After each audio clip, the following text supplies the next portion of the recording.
Yo, what is going on, everybody? We are live here on the DST show. I know we're a bit an hour late. Got a bit of a pizza Friday. Had to get a bit of a cheat meal on. But I'm going to see this poor build into Friday Night Smackdown. I don't know. Did Danhausen show up? I'm going to check X. But how's everybody doing? Good afternoon. Good night. If you guys are in a different time zone, good morning. Then we have a tag team match going over the main event for tonight. And then we have, it looks like Julia, Charlotte Flair, and Alexa Bliss are still tagging after turning against one another at the Rumble. So we got Kiana James tagging with Julia. I think that's still the current Women's United States champion. I'm sure like Charlotte Flair is able to miss PLEs. I know that she's still probably making over the standard wage for a female superstar, knowing her name value and what she accomplished. So I can understand her missing a paycheck. But I feel like it's just such a loss of ambition currently. Because you see a lot of name value talent. They miss a PLE. That's a major traction being pushed over to that name. Does that get over the creative committee? And I heard about the news involving Road Dogg that's been dismissed by the creative team over in WWE. Personally, I felt like he was getting scapegoated. Unreal made him look like a dumbass, and Triple H a genius like he almost does everybody on the writing team, if we be honest with each other. I don't know. The show sucks. I can't really put any creative things. You want to push everything the second hour of the PLE, and we do this monthly. So why not just make exclusive PLEs that we can push over on the Netflix brand that we're getting $1 billion to produce, but not a lot of guys are getting traction. So now I have to see Omos to AAA Mania when this guy's like a 7-footer we can't promote on the brand. Austin Theory's doing nothing. The Vision does nothing. It just felt like he was just pinning the blame on somebody. I've lost a lot of like patience when it comes to what Triple H can instill in the current creative of WWE, for being honest. And I feel like he's been incredibly overrated as a vision maker, knowing that he was just given the creative team because of documents and legislative reasons with Vince McMahon. You know how bad it is? We could probably get Shawn Michaels if something happens to Hunter. That I feel like it'd be a health risk because we know his steroid history. But that's not a wish upon anything. It's just that anything could happen in creative. And knowing that he's a former wrestler.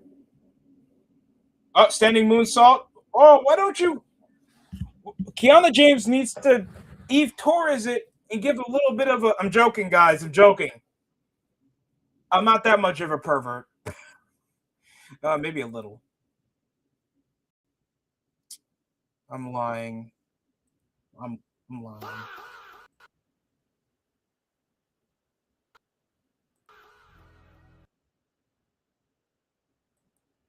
Oh. So I've been really not following Julia's trajectory that she's been getting. I know she traded the United States Championship with Zelina Vega, and then she traded it with Chelsea Green, then won it back on the SmackDown. And then nothing happened. Because guess who's the more over stars in this match? It's Alexa Bliss and Charlotte Flair. Cover 2, near fall. Anybody wants to update me, or else I'm just going to check up the clips over on Twitter. Sorry, X. You guys have your own pronouns when it comes to legal issues. Dropkick while sitting down. Oh, any NFL news that we've seen? I know the Giants saved up some cap space, and Tyreek Hill is a free agent after getting cut from the Miami Dolphins. Kyler Murray got cut from the Cardinals. Trent McDuffie, Super Bowl champion with the Kansas City Chiefs, is going to his hometown over in LA, so he might play for the Rams to get some secondary help. The Giants might be in free agency territory after who they cut. Okereke? It was Okereke because they wanted to probably save up some cap for corner. I think they did because Tremaine Edmonds got cut by the. Think he got cut by the Bears? And this is after DJ Moore. DJ Moore got traded to the Buffalo Bills. Y'all heard that? There's got to be the no excuses territory now for the Buffalo Bills. Because the last time the division was weak. This time you pick up an all-pro receiver. After having a career-defining season with the Chicago Bears, I got you guys to the playoffs. And got a playoff victory. Like, there got to be no excuses at this point, folks.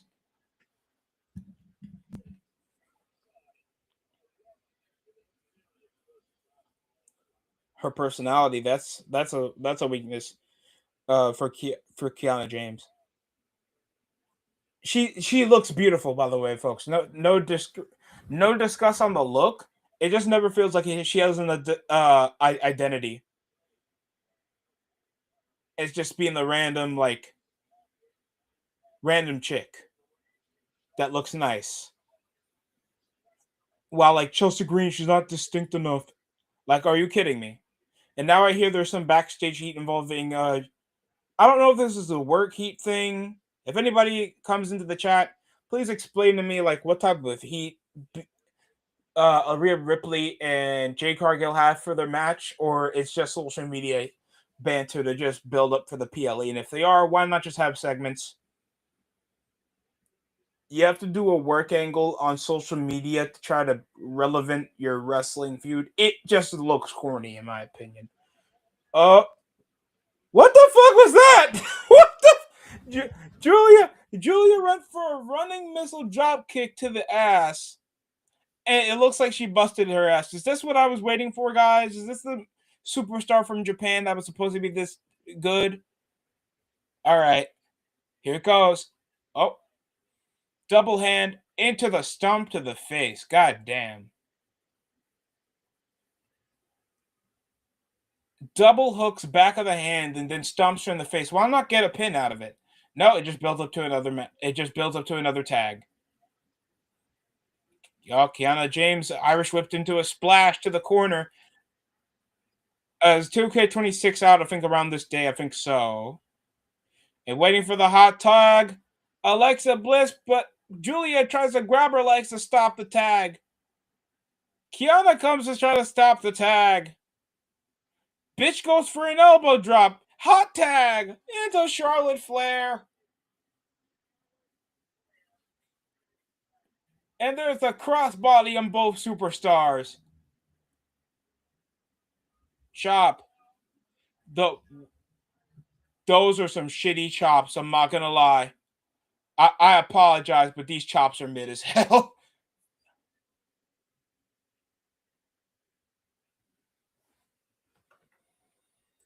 Oh my god, these chops are trash.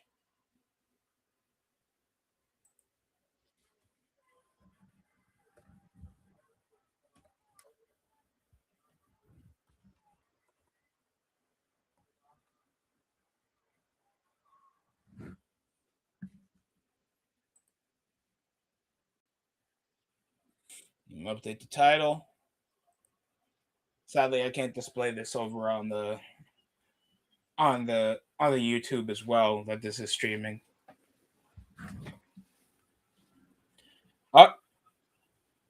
Going for a vintage a moonsault from the top. Oh, double moonsault. Charlotte Flair pins Kiana James, that's a legal woman, and kicks out of 2.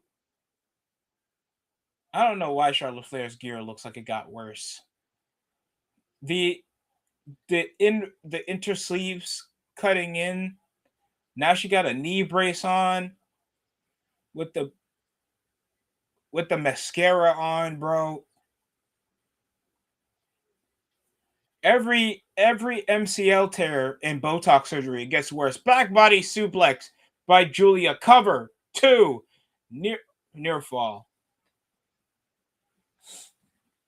The feeling was so deep. Oh my god, is Julia just Meechim with clout? Please let me know. Because I know if they come immediately from Japan, you guys think that they're better than Bret the Hitman Hart. I know how some of the IWCB with their favorites. David Finlay comes to AEW and nobody talks about it. David Finlay wasn't even being talked about as, oh, he must go to WWE after Wrestle Kingdom. Usually there's Wrestle Kingdom hype, isn't there? A bunch of stars. Hiroshi Tanahashi is about to retire. You see a bunch of headliners. Oh, natural selection by Charlotte Flair. Cover 1, 2, 3. Catches Julia off guard to get the pin for Charlotte and Alexa Bliss. And they're hugging again because they're best friends, but they might turn against one another. You love to see it. Yay! It's where you need ChatGPT and how to book a wrestling promotion on the first day class. You're taking remedial classes how to book a TV show. Hey, I took remedial classes too in college. You got to start somewhere. No shade, no shade.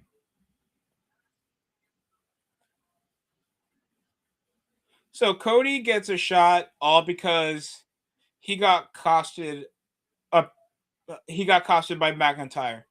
To be fair, I understand, and I guess this is something for McIntyre to do. But I feel like they'll just smoz it with an interference by like Jacob Fatu because he did the same thing at the three stages of hell match. Hey, it's Jelly Roll on Ozempic again, man. Hallelujah. Heavenly Father.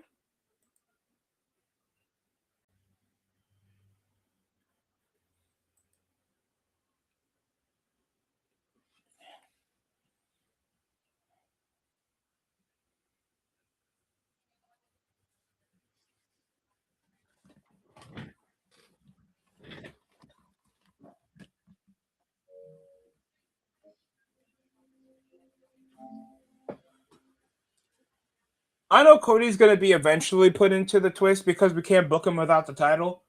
Hell, you can keep the same energy for Charlotte Flair. No, not for Charlotte Flair, because we can do storylines with Charlotte Flair. Niggas in the creative are just stupid. And also, is anybody gonna whine why Hangman Adam Page would be out of the title picture if MJF beats him at Revolution? Would anybody protest?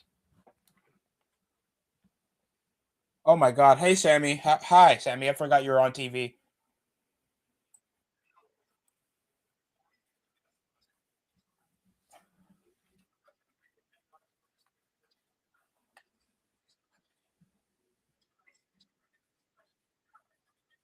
What? It should have been him.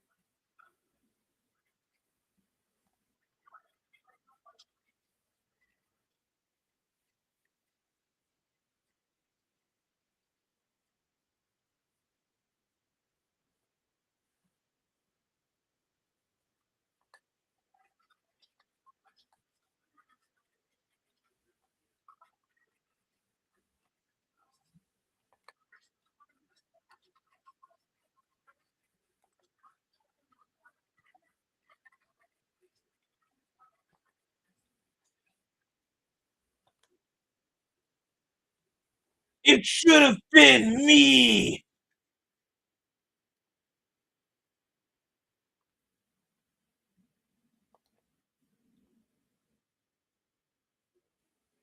It should. Yes. Yeah.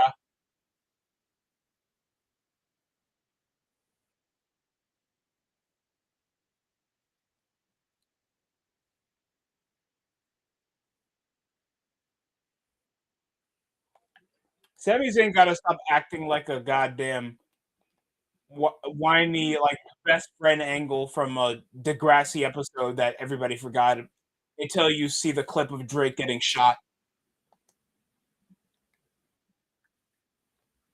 What the fuck?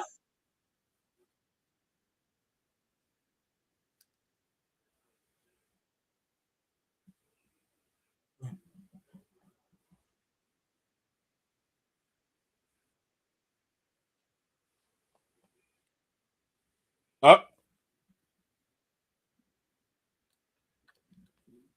oh my god, you can see the bewilderment of Sami Zayn's quote. So he might run into the match later because people still care about Sami Zayn. Really? I don't know. Because Sami lost clean, so the best thing to do for Sami is to turn him heel so they can have Cody look more of a guy that's not being victim if he gets screwed over. So we can have some way of a multi-man match involving Fatu and Sami Zayn. It's brilliant! Right, Tabby? GBT? Right, Daddy? I mean, the game. You're better than my wife. Oh, you're better than my wife. Yeah, stroke my nose. Stroke my nose. I'm a genius. What was Trick Williams in the Breakfast Club?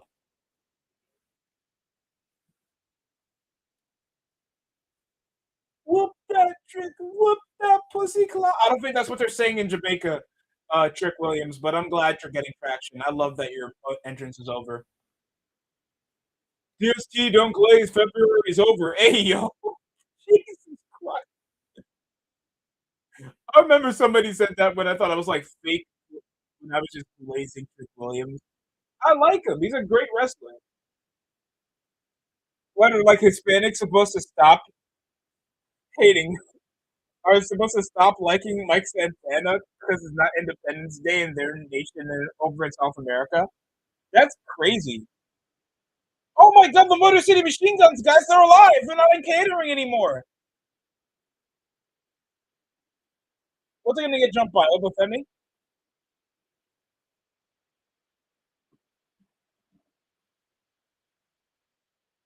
Thunder. Well, Solo Sokoa is still like tag team champion, right?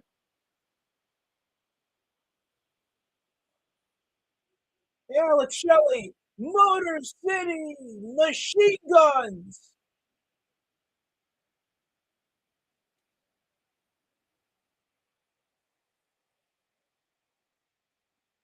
Did they change their theme song? Did they change their fucking theme song? How dare they? Motor City. They changed the Motor City Machine Guns theme song. These guys are going to be out the company. Watch them join AEW for like 4 months and then you'll forget they're on the roster. They're going to SCU Motor City Machine Guns. That's crazy. They're going to end up doing their own things. And then I'll see Chris Sabin back on Impact have a solo run.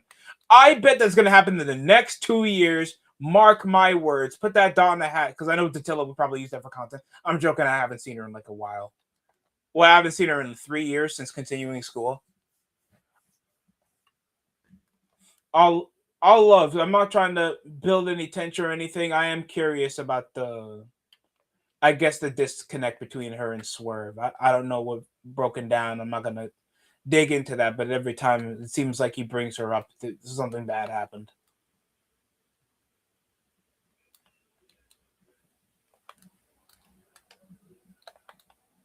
So how about them Cowboys?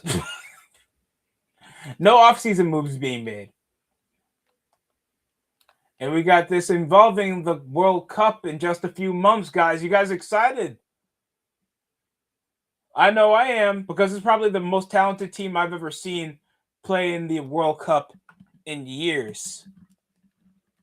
We got Timothy Weah, Tim Ream, Chris Richards, Weston McKenney, Christian Pulisic, Musa. we have a bunch of talents that we can now considerably like be well known as an actual, and we got a reputable coach like Pochettino. Even though we lost to the Gold Cup against our rivals Mexico, we lost in the Copa America. No, I think we lost in the CONCACAF Cup. We lost to the CONCACAF Cup. Yeah, hell, at least Brett Holders helped us win the Gold Cup. Even though it was shit. Oh, I forgot Serginho Dest as well. But that guy hasn't been good in like years. Like a few years. I think like since his Barcelona stint, the guy like fumbled. A lot of behavioral concerns. He was supposed to be that Dutch American overlapping wingback that's supposed to be like a killer. And then like loan spell after loan spell, the guy couldn't mesh. But stuff doesn't always work out the way it's supposed to. Good luck to him. I hope he does turn out. I'd love to see him play for the country again. But not everything is permanent.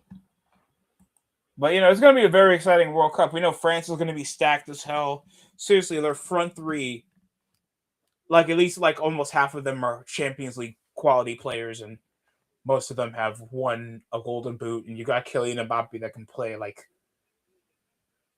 any from the like two positions of the attacking front you don't want him to play because it's that unfair. My only thing is like France might not win, but France will be like the deciding factor who could be world champion. That's my thing. And we don't even know if Argentina could even continue the momentum they had from even the last Copa America. All right, we back in Portland. Oh, look, it's cricket plants. We paid them to be here with the good seats. And no entrance for Fraxium. What happened to Fraxium, guys? Oh, they even do a handshake of honor because they're both baby faces. Oh my god. All right, let's begin. What's even the notion with Fraxium? Is the tag team pullover on NXT that poor? I'm being honest. Is the tag team division over on NXT that poor?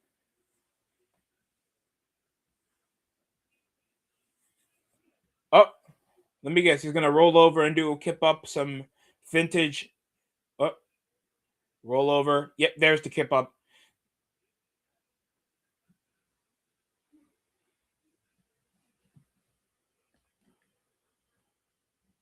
Yeah, you can't just do brand exclusive specials that you can put on your other streaming service. Nigga, now I have to watch it on ESPN. That's going to be around $30 a month. As well if you have a Netflix subscription to watch exclusive content. And then you probably need to go on CW to watch NXT. So if you want to even keep up with what's going on in the WWE verse, exclusively as a fan, you're priced out. And if you want to go to a Premier Live event, and all power to you, if you want to go, I understand. But guys, just know there's a lot of better stuff that you could spend your money on. Hell, if you want, just go to your local indie fed. Going for a crucifix, rolls out, Axiom underneath. Incredibly fast-paced match to start. Into the double hook, into a crucifix. Spin out into a sleeper hold. Side headlock. Duck and cover. Oh! Going for a...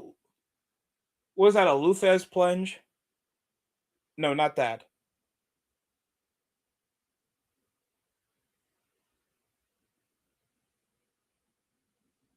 Wow.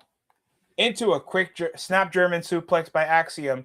And Sabin keeps himself safe over to the corner. Into Nathan Frazier. That's like what happens if you take Cameron Grimes in the dryer and you get rid of all that personality into some Euro guy that wears kick pads, tights, knee pads, custom character number 57. Oh, they're going high risk? we leave Brian Kendrick because he's the pretty one, and then we give Paul London a mask, and then you get Axiom. And so what's their thing? They're high flying, high octane wrestlers. Oh, and a Tope Suicida, but looks like Alex Shelley's head hit straight over to that crash pad. And we're gonna hit straight to commercial break for the tag team turmoil continues. So is it like a tag team turmoil, just a gauntlet to do a number of contenders because you guys forgot what a tournament is? Okay. It's a better way to display that you guys have a tag team division where you could have made makeshift.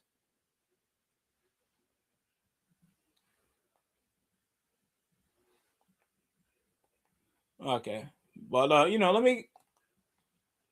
me see who else we have. Portugal also has like an incredibly stacked roster. Like right now, they're 2020 Euro because I know they won the Nations League last year after Spain won the Euros the year prior. Guys, if you're seeing what's going on right now, the current Portuguese team could smash any Portugal team from like you can go 15 plus years ago at this point. I'm even talking to the teams with like Figo and Cristiano Ronaldo being on the same team. Charisma, when they had Renato Vega back in the day, a lot more versatility. It's insane how good these guys are now. Like Rafael Leao, if you guys know who Nuno Mendes is from PSG, they got Rafael Leao, Conceição, Cristiano Ronaldo still starts. Gonzalo, they have a lot of good players. It's shocking. Vitinha, I think he's Portuguese. A lot of good players on that team. Imagine what they can do. And I don't think you see call-ups until later this month or next month, around April, where like the seasons are mostly done, and I guess they'll confirm who made and who didn't. I think Brazil's probably the biggest outlier out of all of them, if we're being honest.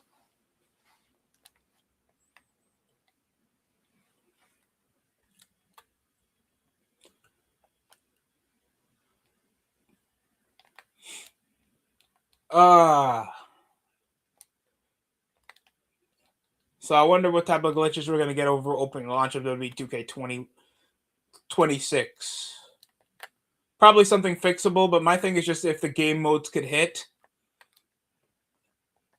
Because God forbid that we actually have some live service content, that'd be worthwhile for like 2 to 3 years before they shut down the servers and you get an empty husk of a live service schlop with not that much long lasting content that was worth showcase mode, a universe mode that was at least some improvements, especially on the promo style. And you can show with your belt now. The island, I guess backstage fights have heavily improved, but sometimes I just feel like they just take 10 steps backwards when it comes to like long serving, rewarding features that actually like improve your experience. That's my issue with WWE 2K. Damn, are they gonna do anything with Zelina Vega? Jordan Grace, she was like feuding with Jordan Grace for like 3 months. Her and Jade Cargill. Jordan Grace coming all the way from NXT. This bitch, one moment of a feud with her just to win on the SmackDown, just to build up to another feud, and it ends up being nothing. You don't even see Jordan Grace on PLE until Royal Rumble. And I think she debuted last year. One of the most decorative knockouts. If you guys watch TNA, you've heard of Jordan Grace. And she was supposed to be like WWE bound megastar on Impact. Had some high profile feuds with Tessa Blanchard, Deonna Purrazzo. Back when Deonna Purrazzo was actually a reputable female, but she couldn't get over on any of the main brands. And I'm not talking about Raw and SmackDown. I'm talking about WWE in general and even AEW. That bitch is over in catering in a hotel getting the bare minimum because she can't work on her muffin top. Oh, drop kick. Oh, pull over the head and hit her with a drop kick, man. I still remember the best. Somebody said that the Motor City Machine Guns are like high paced for a good reason, and they make it everything makes sense. Oh, but Axiom comes to pull off Chris Sabin. Schoolboy on Alex Shell. Oh no, that's Chris Sabin in the ring. Roll. Oh, the roll up into the Enziguri by Axiom. Nathan Frazier has him on the Russian leg sweep into a drop kick. Axiom for the cover. Just to position him over to the ropes. Just for, Alex Shelley to pull him over. And he shoves him off. Wait, nigga, did he win? What? All right, now it's Garza and Umberto. Damn, how many times they shorten their names? I didn't think they even go full name on Humberto. He's been in the WWE since like what, 2019? Outstanding luchador, but Jesus Christ, like he lost his traction as well as Angel. Guy was pulling out of his trunks and getting the reaction over to the crowd, having great matches. Guy is a B-Tech Andrade, but never fucked Charlotte Flair, allegedly. If any of you guys that think that Charlotte Flair was a ring rat, please let me know. I doubt it though. But she might.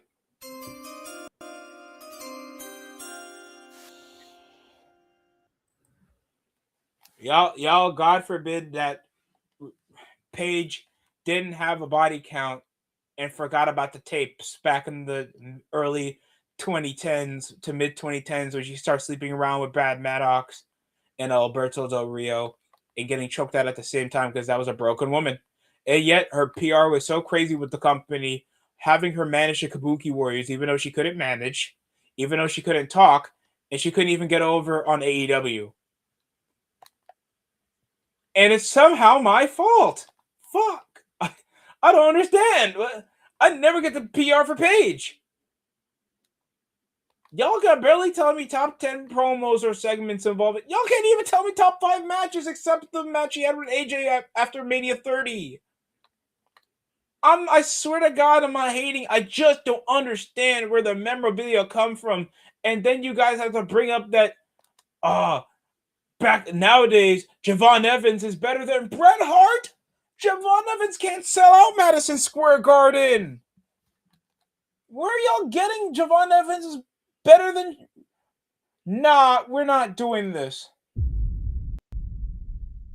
not doing that. All due respect to Javon Evans. And it's my fault. Garza and Berto. Well, I guess the next is the Wyatt Six. Wyatt Six. I apologize. But besides that, it's like, come on, man. Out of all the things I got to see, it has to be somebody bringing up and burying the past. It's the same conversation we have with the NBA.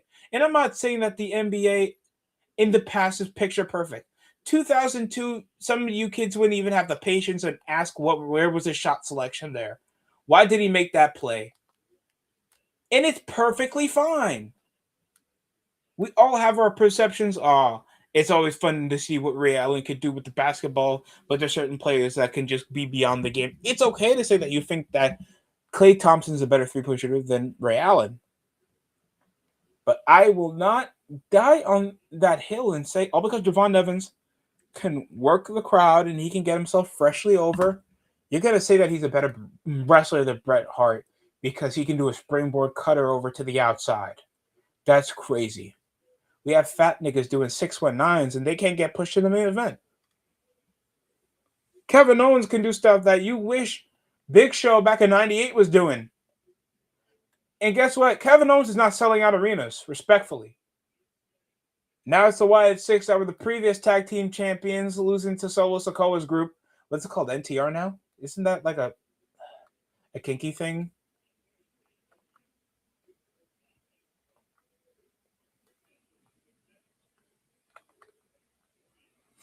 Oh. Ooh. Atomic drop into a drop kick into a front suplex by Dexter Lumis. Cover. 1, 2. Near fall.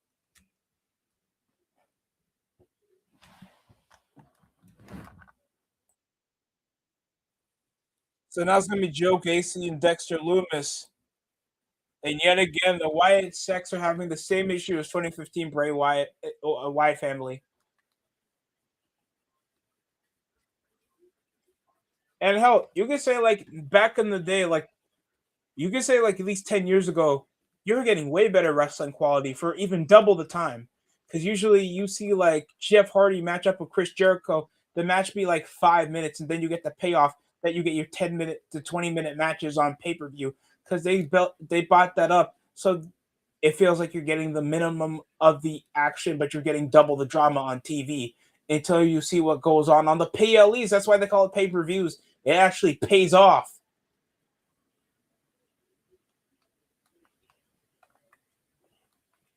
And you're telling me Bret Hart that can sell the shoulder for like a minimum 10 minutes and make you feel like he can't go on over Javon Evans that gets botched over moves until that guy gets concussed and he misses a few weeks, but he does a springboard cutter,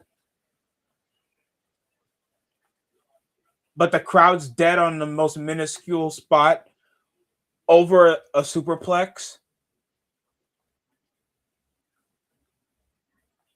Wrestling moves can be somewhat so more oversaturated.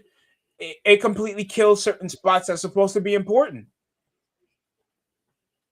You can't even sell into your finisher now because it's not even the finisher that's over for the finish anymore. You guys got to keep dragging it for the next 20 more minutes of what else I haven't done yet. Like dead ass. And now I hear that you can't even get the crowd to get to give heat to the heel. That you have to apologize to the heel. That you have to get the bodyguards involved. To you talking shit to the heel. And even Cody Rhodes was ragging on that. Hell, Cody Rhodes brings up that he wants niggas in shape, and Gunter says no. Like sometimes I just feel like there's a reason why even the Undertaker hates the current generation, dog. And he's right.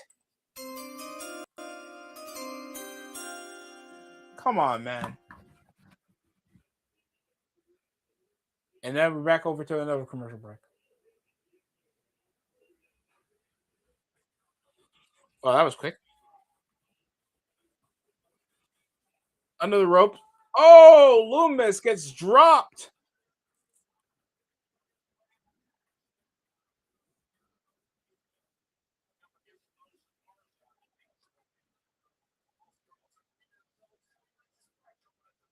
I'm so confused also in this match. Like, who's the heels in this scenario? Because people can't even know to care for the Wyatt Six or know to care for Garza and Berto because we don't see them that often. So it's just, I guess, Wyatt Six are going to win this match out of the significance that they've matched up with the tag team champions already.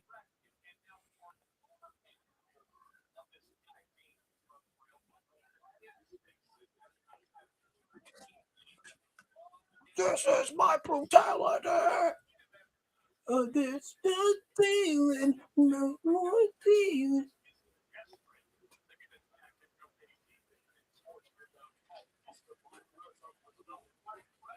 Going for the hot tag.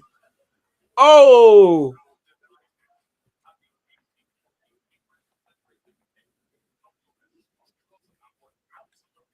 Loomis is absolutely getting cornered. And now that Inzaguri to the back of the head. Straight into a lariat. Running splash over by Garza. Power bomb. Oh, Doomsday device? Oh, to a neck breaker for the pinfall. Cover. Two. Casey breaks it up.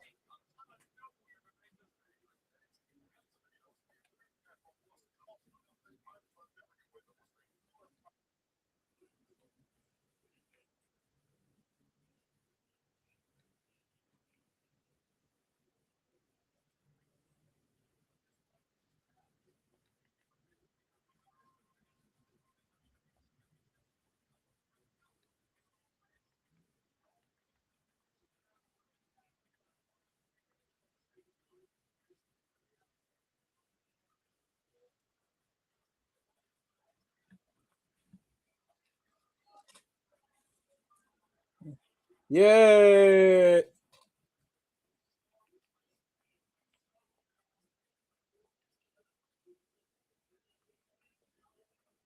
Me bumble clock.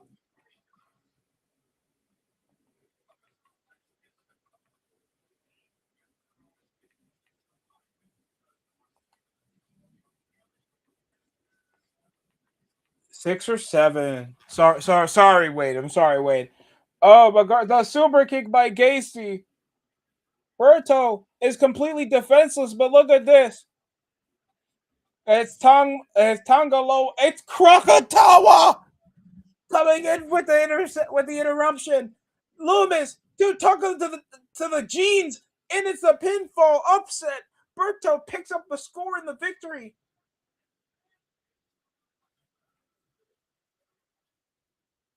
Absolutely got screwed. NFTs with the interference, but it looks like the Y at 6.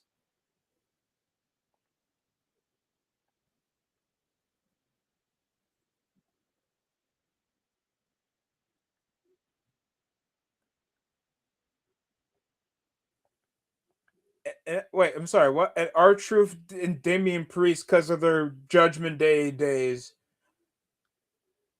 face off against Garza and Berto. Okay. Yeah.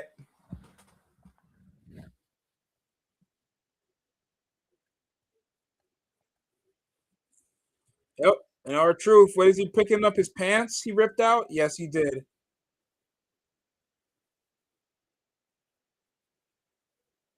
What is R-Truth doing? That's my funny Negro right there. I love him.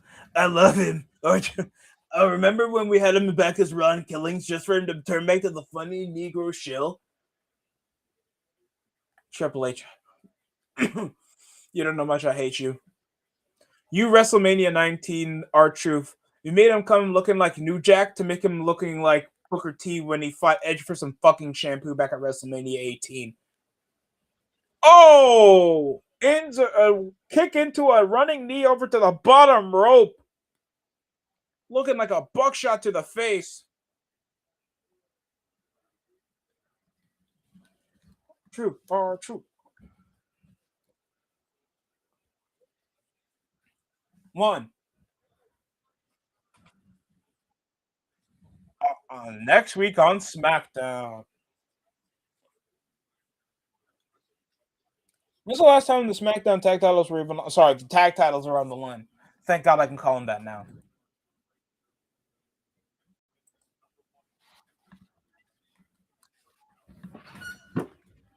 Excuse me. I'm sorry. Oh my God.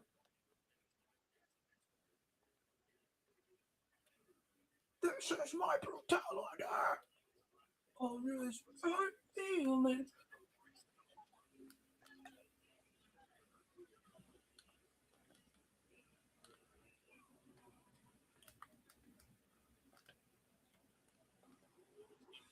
Into the Irish Whip, dude. Just the whole crowd is fucking dead. My God, this is why they went abroad, like back in 2023. Bring them back to Puerto Rico where they can get a pop with Bad Bunny. Bring them back, because at this point they're cooked. They're so cooked.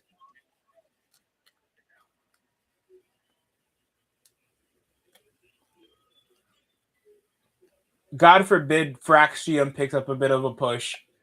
The crowd will be so dead, but the IWC will be like, "What's wrong with Fraxium? You niggas never like their segments. Don't lie to me. Don't WWE set them up for failure. Don't you dare." Oh, and here comes the comeback of R-Truth off the split and going to that back spinning kick. He does, waiting for the time for the former world champion, Damian Priest, the archer of the rising, so whatever he's trying to do to make himself cool, but he ain't over. Oh, here comes a run in, hot tag, right hands. Oh, roundhouse. Bullshit kicks. Why are you going for kicks, my He's going for kicks. Running back elbow. Okay. Running back elbow on the corner. Running forearm smash. into a flatliner. Those spin kicks just threw me off. That was the equivalent of those rodeo kicks from Naomi's move set to get nothing. It just looks funny. It looks super funny when she does it. It looks dumb because why is like a 6'8" big man is doing these kicks looking like Will Ospreay? Why is he trying to do that? Oh, and then he goes for the pounce. Nigga, choose. You want to pretend you're an athlete and yet you're a power guy. You want to do a 619 and then you want to do a power bomb. What? The identity crisis of the big wrestlers just gets crazier and crazier. Choke slam into the right hand. Ooh, that springboard Inzaguri was impressive by Berta. Let's go. All right, going for it. Could this be their time to shine? You know that's not going to happen. 1, 2, kick out.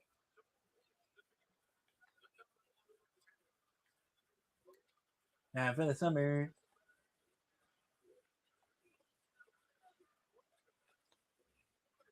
Into the limelight.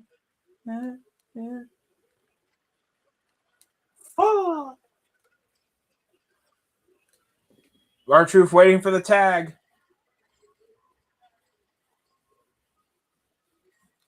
And there it is. Counter after counter going for a right. Oh, going for his favorite wrestler's vintage maneuver. Shoulder tackle, overhead. You know what this means? You can't see me. 5 knuckle shuffle by R-Truth.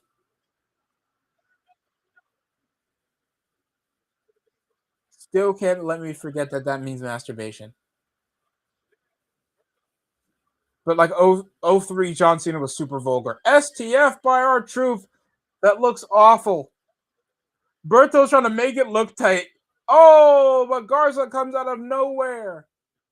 Wait, is it just Angel or just Garza?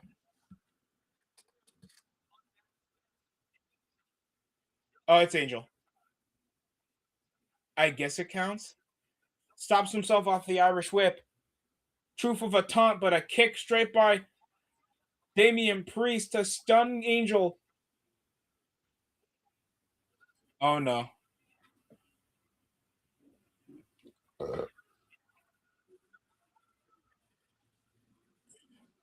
Oh, double hit of the head for the choke slam. South of Heaven and the AA 2-3. R-Truth didn't need the pin, but it's okay. And that must be the tag team turmoil match. What did we learn here today, kids? I don't know. I don't know why you asking me. I'll punch you.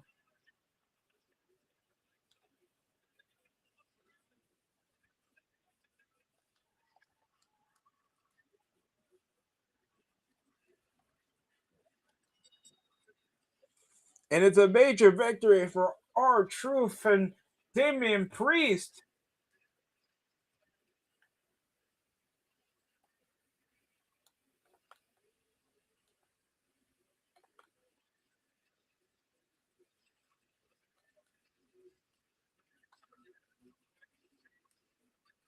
Oh no. How? Oh, McIntyre's come to bite Karma come to bite him. I don't know how he scored that, bro. Really? And Ripley and Jay Cargill have an interaction. Please break up Io Sky and whatever Rhea Ripley's friendship is. They won the tag titles. They had their one-off. It's not even going to end up in an angle. That's the crazy part.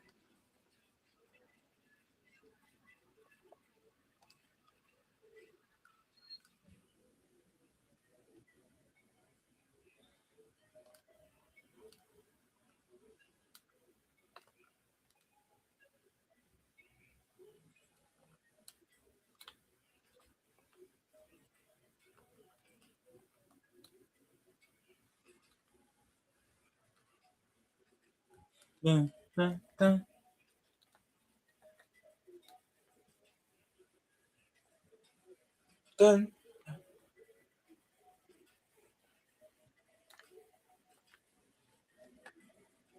Do we have everybody for the Hall of Fame, by the way, or we still got more?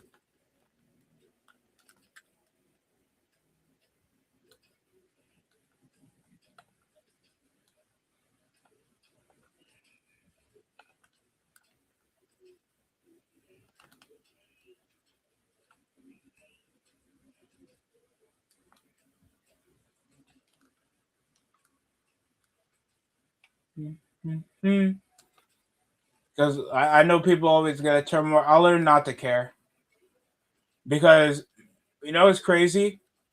You guys get upset over like you guys are such fence pickers when it comes to like just the IWC fan base in general. At this point, they get upset when Nikki and Brie make it to the Hall of Fame, but they don't get upset when Michelle McCool makes it to the Hall of Fame. That's insane to me.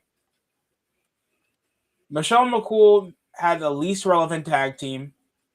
She had a duller storyline, and y'all telling me Piggy James is more impressive than platform to actually just showcase divas, women's wrestling in a more reality focused center to try to give them a wider platform than the wrestling that was going on. Explain to me that. I need to understand.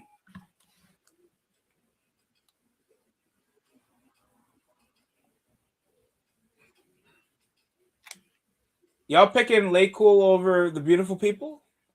Come on. The beautiful people. The beautiful people. Nah. No, the female group, the beautiful people. Like you're picking them all because why? Out of association of the Undertaker, because that's why that bitch even got into a podcast platform to begin with, having Undertaker break out terms with a close friend co-host that he actually can run off by without getting himself over, because he knows he's just a regular guy, but he humbles the Undertaker.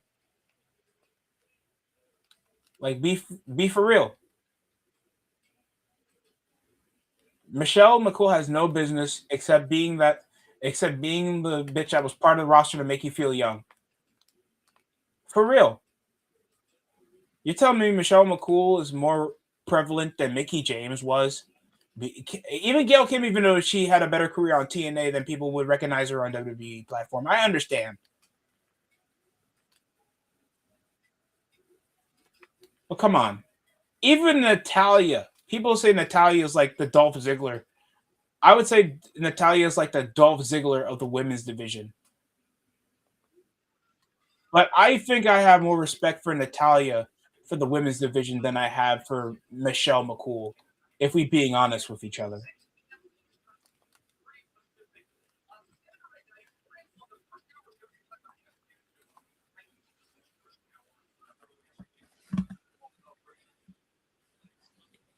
That's crazy work.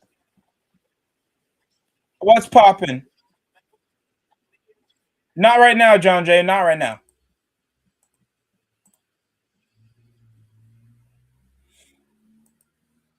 Right now, they're in a backstage segment with Randy Orton with Sami Zayn.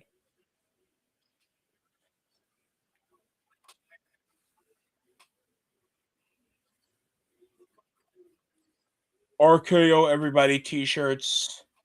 Thank you to Fanatics. I hope if I ever wear my Jalen Brunson, I never hope I wear my Jalen Brunson jersey outside. Not because I don't want it to get stained. I don't want it to fall apart over the elements.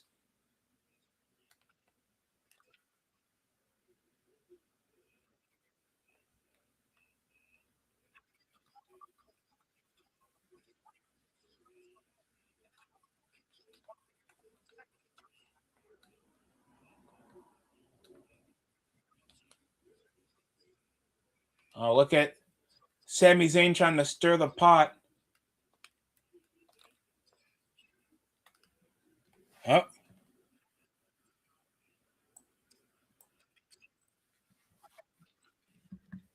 Sammy, mind your fucking business. You're not at the main event of WrestleMania.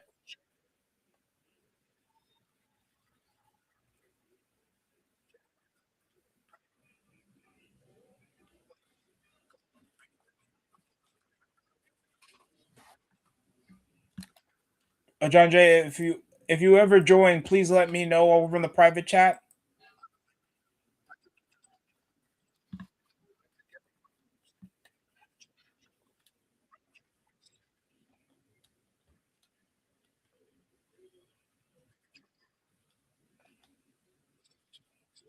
In your head, listen to the voices. I listen to the voices every day. Get the prenup. I'm joking. I'm joking, folks. I'm joking.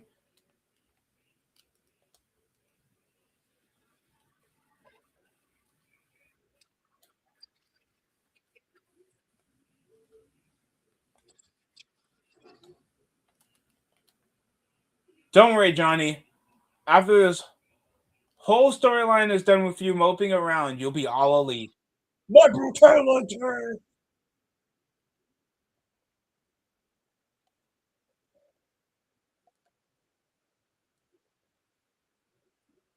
Oh no! Now the Simps are here.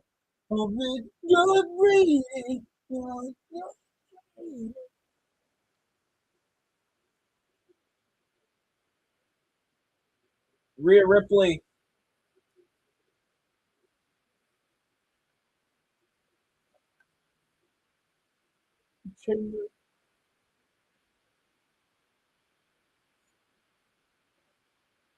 What's considered to be a dream match off social media controversy.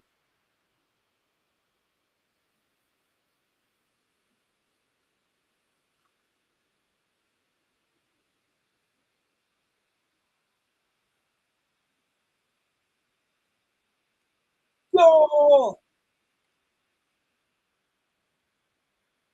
My muscle mommy! All right, Jim, get out. I'm sorry. Get out.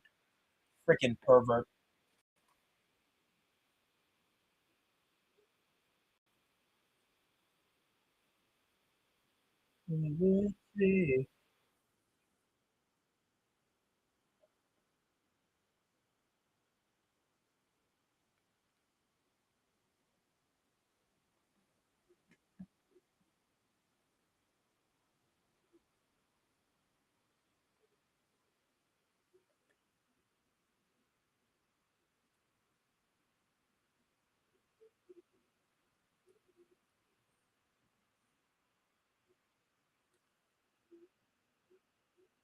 It's Tiffy time. I'm joking. I'm joking.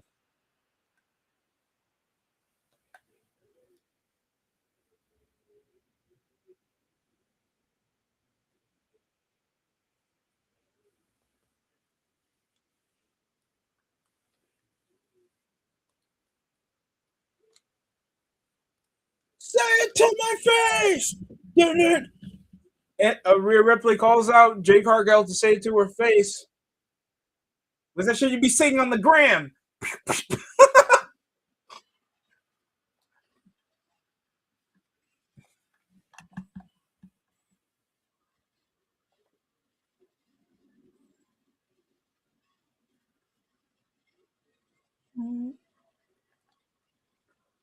Jay Cargill, a lot of people already have like negative negative reception to her title run, not because of her as a character, it's just her lack of like title defenses. She's not shown actually being that reputable of a champion. And I'm not. Please don't think doing an open challenge is the only way to book her. Book her in angles, bro. It never feels authentic when you just feed other talents instead of building them up to be legitimate competitors. It never looks good on any surface. It just ends up burying the other talent that you guys already have under contract. Nobody wants to see an open challenge and then you try to do an angle like I didn't beat you in a 5-minute episode on Smackdown clean. No, I'm sorry, it'd be a 15 to 20-minute match. We know how Smackdown goes. Everybody feels special. Everybody gets a PLE level match to make it feel special. Because apparently all I was asking for was 20-plus minute matches. Mm-hmm. Jay Cargill looks fresh to death, though. I like the purple coat. Violet, my fault. I didn't do color theory. I'm sorry. I didn't waste $20,000 on color theory and graphic designs. Oh, they're shaking hands.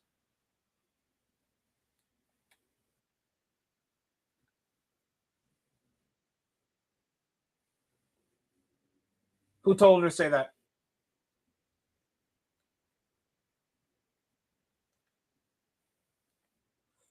I want her. I want her to replace it. I want her to treat me like property. Okay, okay, guys.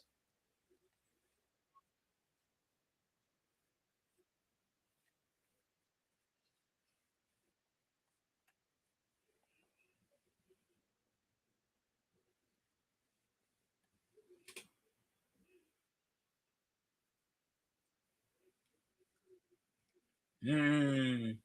We're not talking about how good of an in-ring worker they are. How dare you? Oh,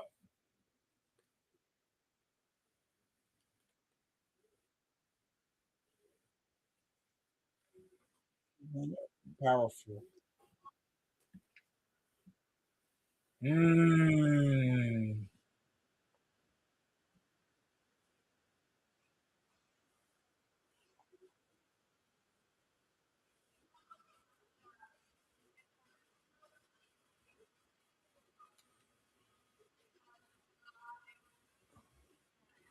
Bitch.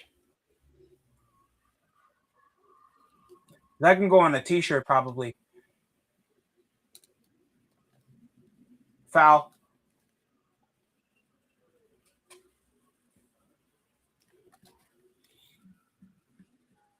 But still wanting to go for the handshake, trying to play the high road.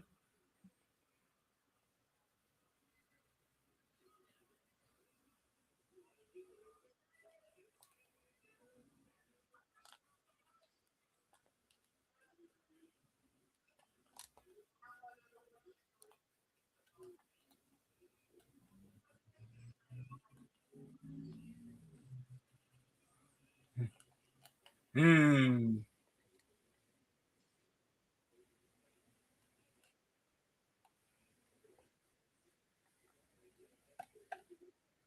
Hey yo.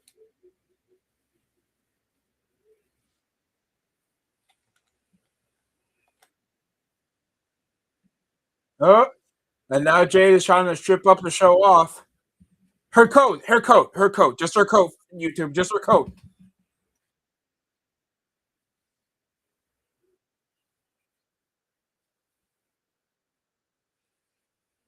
Oh,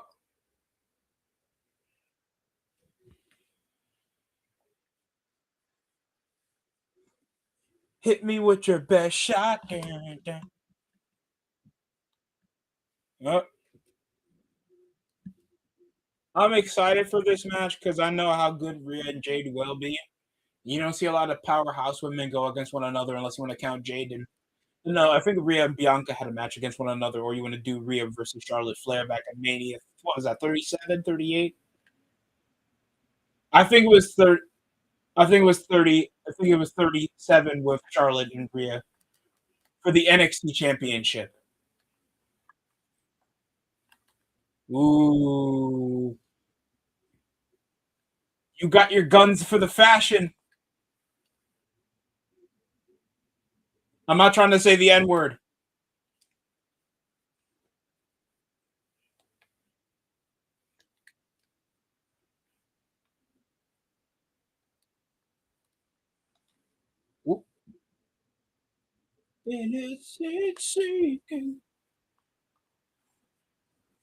All you want.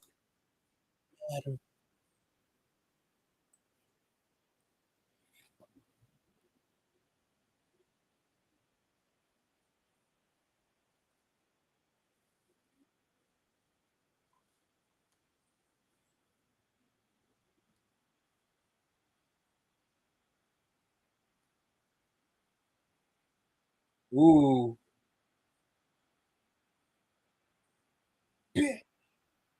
Ooh, they both call each other. And the mic drop?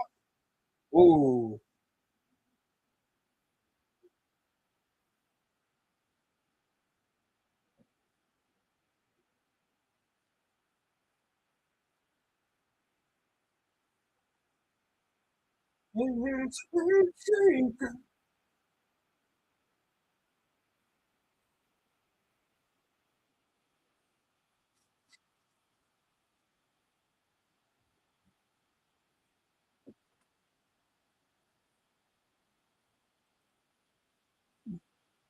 Not even that much of a brawler and interaction, but we know there will be a match scheduled for WrestleMania with these women's names on the card.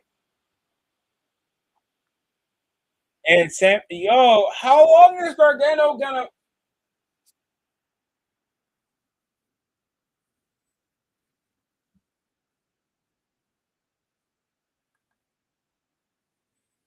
Jesus Christ!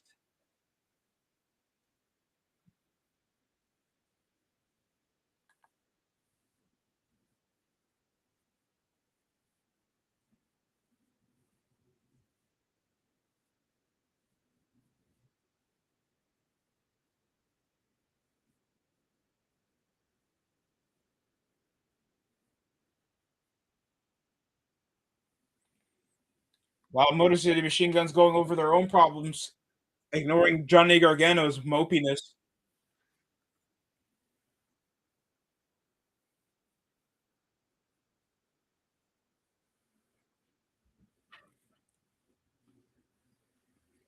Yeah, maybe I should.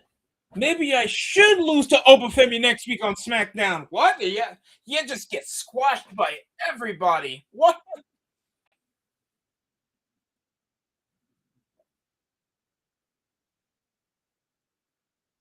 Well, don't forget, main event is closely upon us in the next hour, involving Drew McIntyre's Drew McIntyre and Cody Rhodes 60. These guys have been wrestling since last summer. This is the equivalent of Orton and Cena if they could never draw the house.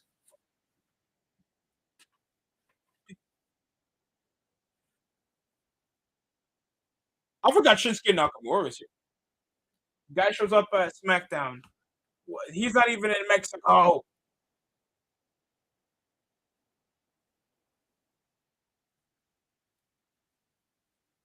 And we don't know what Jacob fought to. I guess it was the opening segment. So mind you, if I missed out on any opening segments.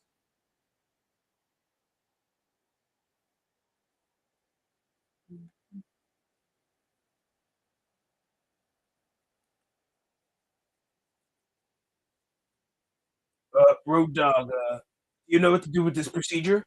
I don't know. Road Dog, how do you want to deal with the social economic climate of the United States at this point in time? I don't know.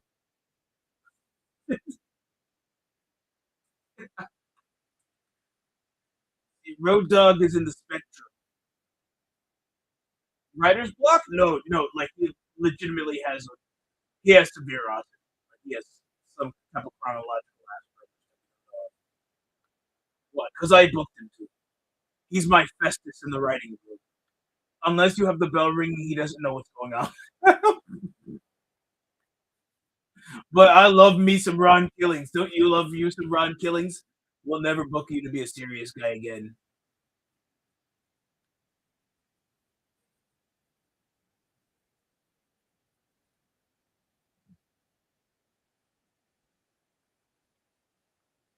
You're just Coco Beware for me. You're just Coco Beware for Gen Zers. Remember that. Until the day you die. You understand me? Ron, I'm a booker. For me, it's just WrestleMania 19 all over again. Because I'm not going to get the black one over. Any black's over. That's why Shelton Benjamin only got me pinned on a Raw, not a pay per view. That shit ain't happening. That's why you'll never see Trick Williams headline a no Obafemi. I apologize. I never booked the blacks. That's why Rhea's winning clean while having Jade Cargill happens while smiling. That's crazy work, by the way. That actually happens. I will literally get pissed off.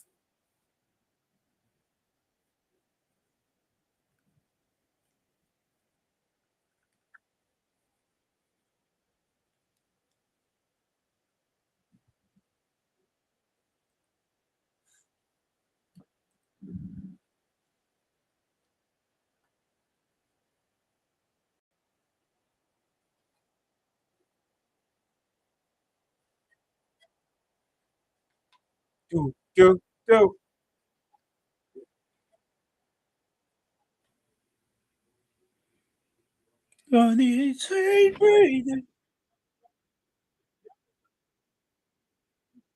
Demolition is in the Hall of Fame. How long did that take? Damn.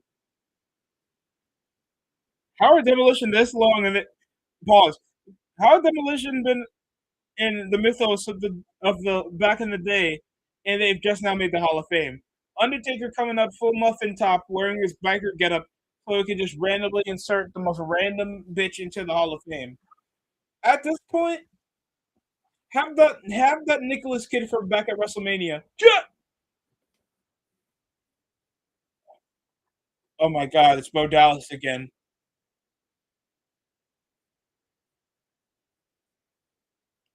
Does he really have to do the same promo style as Bray? Oh, oh my! We got some breaking news. I apologize. We have some breaking news in the NFL. Max Crosby is signed with the Baltimore Ravens on a trade. Max Crosby's gonna be a Raven. Oh my goodness, guys! We don't even have free agency until next week on Monday, guys.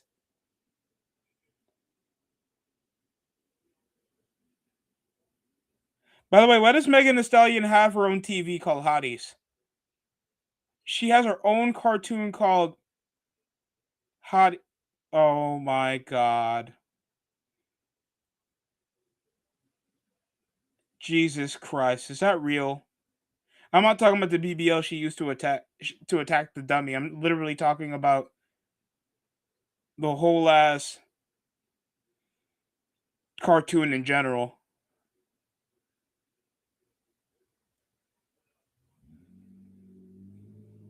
But Max Crosby is now a Baltimore Raven, baby. That's insane. We know there was going to be some trade talks. I heard Kyler Murray might sign. Oh, Johnny Gargano seems to be up and at him.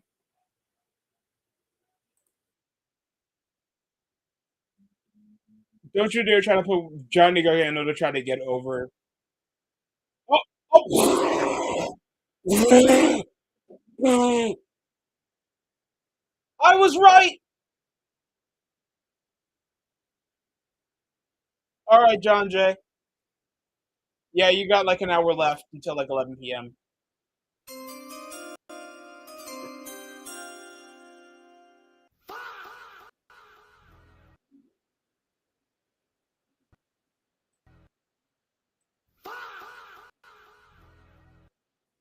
Oh, bah. Oh, bah. Ladies and gentlemen, please welcome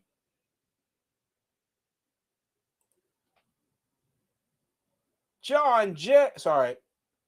Levanta a mão, quem gosta de bucetão, vou enfiar no bucetão, enfiar no bucetão, enfiar no bucetão, vou comer pererequinha, vou. What's up? You like that little introduction? Nice. How you doing today, John? Just chilling. Yeah, you heard the news? No, been busy. Okay. Well, some breaking NFL news that's been going on. You know Max Crosby from the Las Vegas Raiders? Yep. Baltimore just traded for him.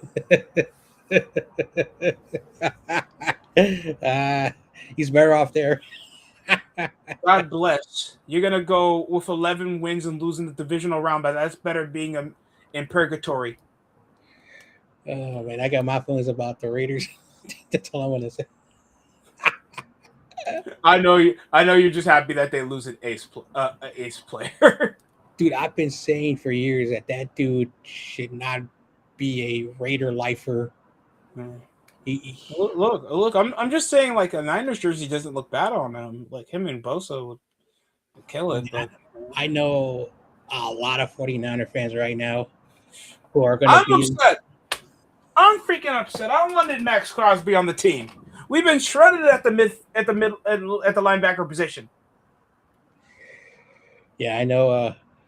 The Wednesday group is going to be crying. That's what it's- Oh God. Well, we know that DJ Moore got traded to the Buffalo Bills. Stephon Diggs recently got cut by the New England Patriots after all his offseason drama finally got to him. And I think Cardi B broke up with him too. So, that's double-edged sword Damn, right let's there. count how many teams since he's left the Vikings. So I know, I think we know his most popular stint was in Minnesota. Then he play for the Buffalo Bills for like 3 seasons for one AFC Championship appearance. yeah, I remember he was with the Bills. And then he went over to the Patriots. I think that was all. I don't think he was more of a pseudo journeyman than people thought. I think it was like maybe a He couple might have been with the Texans as well. I could be wrong. Texans. Yeah, I think you're right. Yeah, it is true. I know a Vikings fan. She's cool. I've had her on my program. I might put those videos back on my channel because I have a lot of private and unlisted videos. Hmm.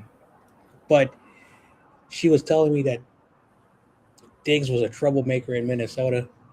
Oh yeah, I think he got involved in like some domestic abuse cases.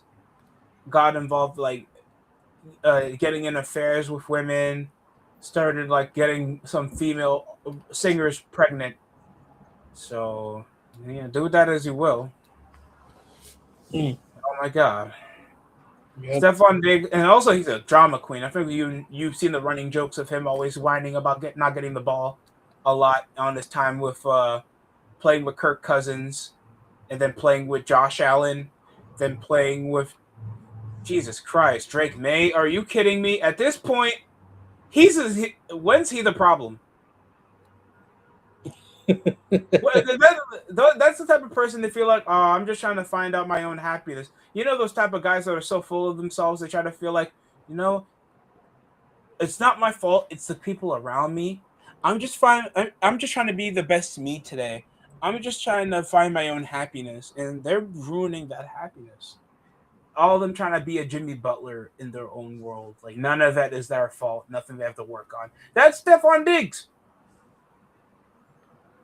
If we're being honest, he was barely. You're telling me right now that he's better than any of the aging wide receivers. You're not even better than DeAndre Hopkins at the stage of his career. I'd Wow. still give DeAndre Hopkins a contract. Hey, hell, bring back AJ Green from retirement. That guy probably was retired for half a decade at this point of his career. I'd still pay him. Give me Calvin Johnson right now. Give me Odell Beckham. Oh, he's injured. My fault. My fault. He just got injured again. How you got injured on the couch? That's funny. And that's also like we know that we had a cap constraints last time. The Bills were making some offseason maneuvers, probably push over for some depth. But then now they got an All-Pro receiver out of DJ Moore from the Chicago Bears after such a season, and then Tremaine Edmonds got released.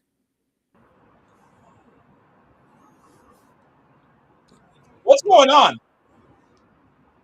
I don't know. The the Texans just got David Montgomery and figured. And then they converted Derek Stingley's contract after a good premier season. And we don't even know if Tyreek. We'll probably wait until Monday because I think that's when free agency is supposed to start. So we don't know if Tyreek Evans is going to go back to the Chiefs. We'll take a hiatus, or he'll still like have that one like 2 to 3 years. But I don't think he'll be the same self. Because what he missed the rest of the season because of ACL tear. I think so.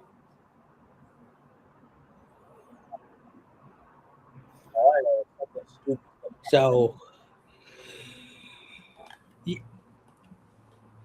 you weren't there on Wednesday, but it got a little heated with with Kenny and a friend of David McNiner Mm-hmm. about Shador and Again, what? What's it gonna take? Is that your child? So Oh my god.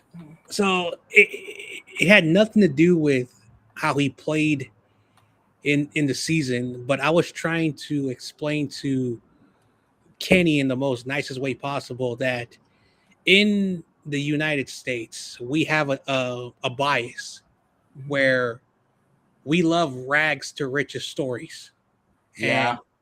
there was a player, I think that, I don't know if it was like last year, but the Bills drafted a player who was, I didn't know he was from San Francisco. He's from San Francisco. He was in foster care. He was homeless with his brothers and sisters, Mm. and he made it to a university. Okay, that's a rags to riches story, and he went to the Buffalo Bills, and now he gets to take care of his siblings and his family. That's the American concept. Hypothetically, say he was acting the same way as Shador Sanders, a lot of people use the blind spot argument that I was trying to tell Kenny. You mean like? Oh, I thought you meant Blind Side. Like I call it the blind side argument because people have blind sides when they look at certain things. And I said, if say that Buffalo Bills player acts the way the Shador does, people are like, oh, it's not his fault. It's not his fault. It's his upbringing, all that stuff. And so people forgive those behaviors, which I think no one should be given any pass if you become a snob. Shador came from a rich family. His father was a famous football player, and he had a great upbringing. But a lot of people just say, oh, wait, Shador can't be like that because, again, the blind side, he is a man who, I can't believe I'm going to say this because I'm a minority. And so people don't like it when you criticize things like that. So I was trying to tell Kenny, listen, if I'm wrong about Shador and if he lights up the league and he becomes whatever, I'm just saying that we don't take kindly to rich snob kids who have been given a spoon. And that's why the majority of people like me, Oh god damn. we look at the argument. Now, of course, they're just some bad people who just don't like Shador because of factors, that he cannot control. But don't say that he had it rough. And that's how the conversation. I don't know if he's watching the show. I'm not attacking him. He can come up here and he can, give me his perspective. But I'll get to hear it anyway. So I don't think we're ever gonna stop with that. It's probably keep going forever. Well, for the sake of Shador Sanders' progression in the NFL, I hope he actually flourishes because we all know he made the Pro Bowl because there wasn't any AFC quarterbacks left or the remainder of the season that even want to prioritize entertaining the fact. But besides that, you got to give the kid his grace because, there's still a lot of notion into him, and I can understand the fair. Hell, I've seen that even in the NBA, John Jay. You see that in soccer. You've seen legendary young men get compared to their fathers, and all because of their upbringing. You brought up soccer. That's the worst thing. You see this with a bunch. What do you think's gonna happen with Cristiano Ronaldo Jr. that has different circumstances to Cristiano Ronaldo in his career coming out of Portugal and his upbringing when he was short, he was poor. His father was a small business worker, and he had to make ends meet to even bring him to academy. Mm-hmm. And you're trying to compare the son that has the best facilities. Ronaldo's kid goes to the same academy that the team he plays for at. So he played for academies in Manchester United. It's Juventus. That's one of the biggest Italian teams in Italy. That has one of the most prestigious academies. Real Madrid, and also Saudi Arabia, where obviously the kid's going to play. And he's going to play for the international team. Net recognition and clout will always get you there. But if he wants to stay there, he's still got to be good. So, that is true. Yeah. Now, I don't know if Ronaldo's son is even being talked about with the younger prospects in Europe. Like Lamine Yamal. We'll see how that happens. But that's a really good thing about soccer. I always tell people never use soccer as an example because there's a lot of nepotism, and our country is the horrible nepotism. Look at Reina's son. He's not a bad player. I just think that his father should have done what should have done was keep his kid until he was 18 or 19 in the New York City FC. Keep going, John. I'm I have to ask somebody something. Okay. Anyway, as I was saying,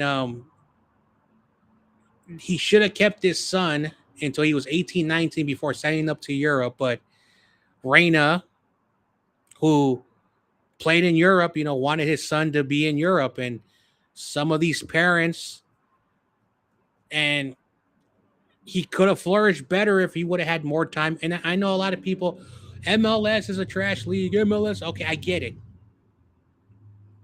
Tim Ream's the GOAT. Many young players need the MLS because not everyone flourishes like other players.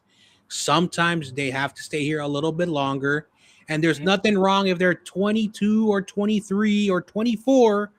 You still have a decade of soccer if you're able to keep your body healthy and get paid. But no, we are sending these kids to fail in Europe, and a lot of them are playing, but are they being called up? That's my argument.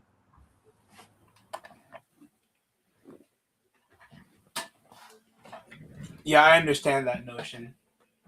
I can understand how that can be construed because we know how the differences get picked up over by nepotism.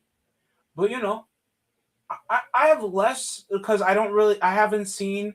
I'm just going over face value what I've seen his rookie season and what he's done like over in the collegiate level. And it's probably not as impressive as Helly. You could even consider Justin Fields to be a more superior quarterback. And that comes over tenure, playing a more competitive level of where the angle of him like being a better QB can be construed by conference. But also like I don't know. I can understand if you're a fan because you like the confidence. I know that's how also that built motion for guys like Anthony Edwards that didn't even take a legacy. It was all his ability and his personality that got him there, where he's overconfident, but he's proven it to play over to a high level. He even got to the Timberwolves to a conference finals, and that hasn't been done in like 22 years. So it's just, I guess it's just a difference in perception. And you can tell that over guys like Bronny James that get headlines for no fucking reason when he puts up like 2 points in garbage time against the Minnesota Timberwolves or the Memphis Grizzlies.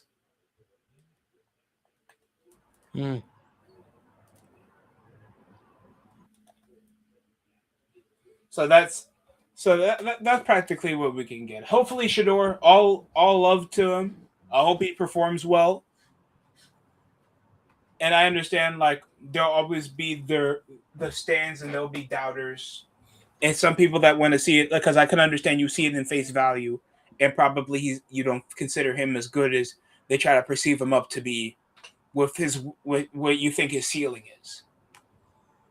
Remember, like, I try to tell Kenny, no one in the panel hates Shedeur Sanders. No one hates his father. But I hate his father. Keep going. But at the same time, like, why should we give him a pass? The Cowboys? Apparently, Levi, our friend who's another Ravens fan, friend of Mcintyre, apparently he drove a SUV into the Browns stadium. Not sure how you get a car into a stadium, but he drove a car into the stadium. Mm-hmm. This dude is a rookie. Not even the starters, not even Myles Garrett, who's I think probably the only person who can do things because he's Myles Garrett. But everyone was saying, dude, what are you doing? And Kenny didn't like that. He didn't like that thing. Well, it's not his fault. It's because, like, he had it tough and all that. That was a dumb thing to do. It has nothing to do with how you grew up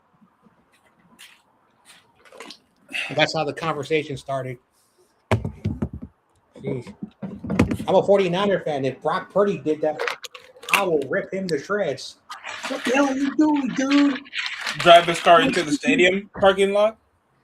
You can actually get like a small car into the field because there's actually some tunnel. Well, he put his car on the field. Yeah, Shador. For what? A music video? What is this? I don't know, but a lot of the Browns players did not like that. Yeah. Was it to prove it was? If it was like an endorsement, because I know companies, certain businesses, like if you see in Madison Square Garden, they put like a Lexus or a Nissan on the side of like the ice rink or the Rangers game or something. That just looks random. That looks random. What was that for? I don't know, but that's how the conversation started. Well, and let me guess. Mcintyre thinks like you're jealous. I will say this: Crazy Juice trolls them all the time. Hey, maybe Crazy Juice says this. Maybe you should just marry him because Crazy Juice, he's funny. Damn! It can't be that bad. Let me see if I can get further context. Remember, if Brock Purdy did that in Levi's, I would rip him to shreds. What the hell are you doing? Win football games. Even though he's won a lot of football games so far, so he's been panning out. He's been winning football games, and I don't care what people say, because apparently there's still anti-Brock Purdy fans in the Niner Empire. Make that make sense. Because he's not an all-pro quarterback that can throw the ball off the play action outside for a bootleg for a 50-yard gain while doing a no-look pass. Brock Purdy can't improvise. He's done it. It's just that Kyle's system is very like you get the ball out in like 2.5 seconds, and so we're unable to see because just watch the NFC Championship game against the Detroit Lions, and you see Brock Purdy's mobility. It didn't look pretty, but you saw his mobility.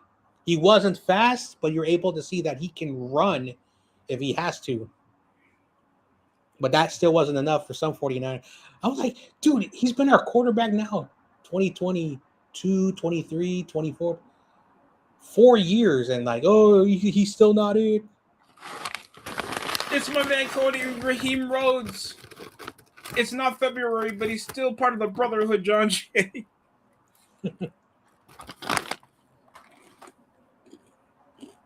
So I heard SmackDown's now on USA.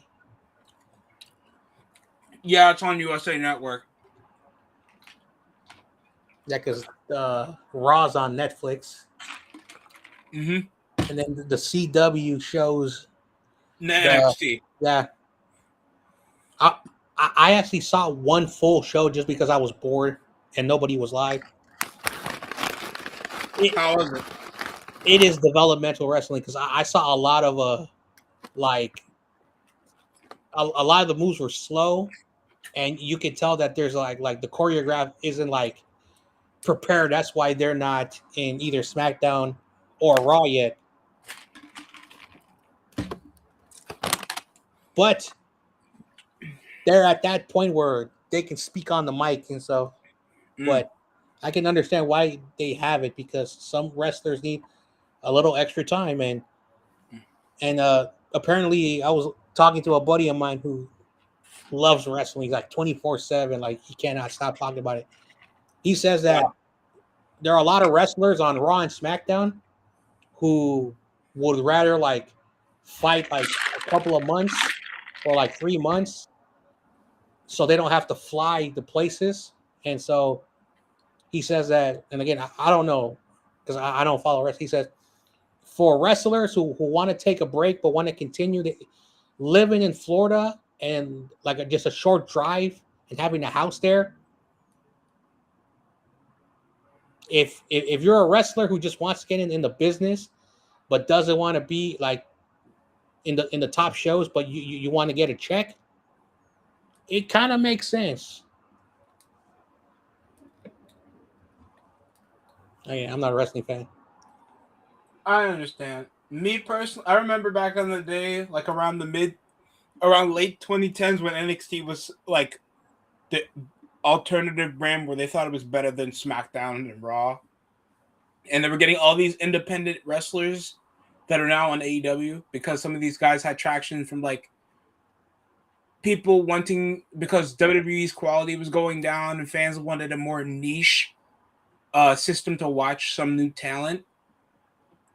So instead of like being developmental, trying to develop these guys and sharpen their skills to be in getting the standard of being a wrestler, it was now about like who could just put up the better match and format it in a more simplistic format where it's not like overly done like WWE regular television.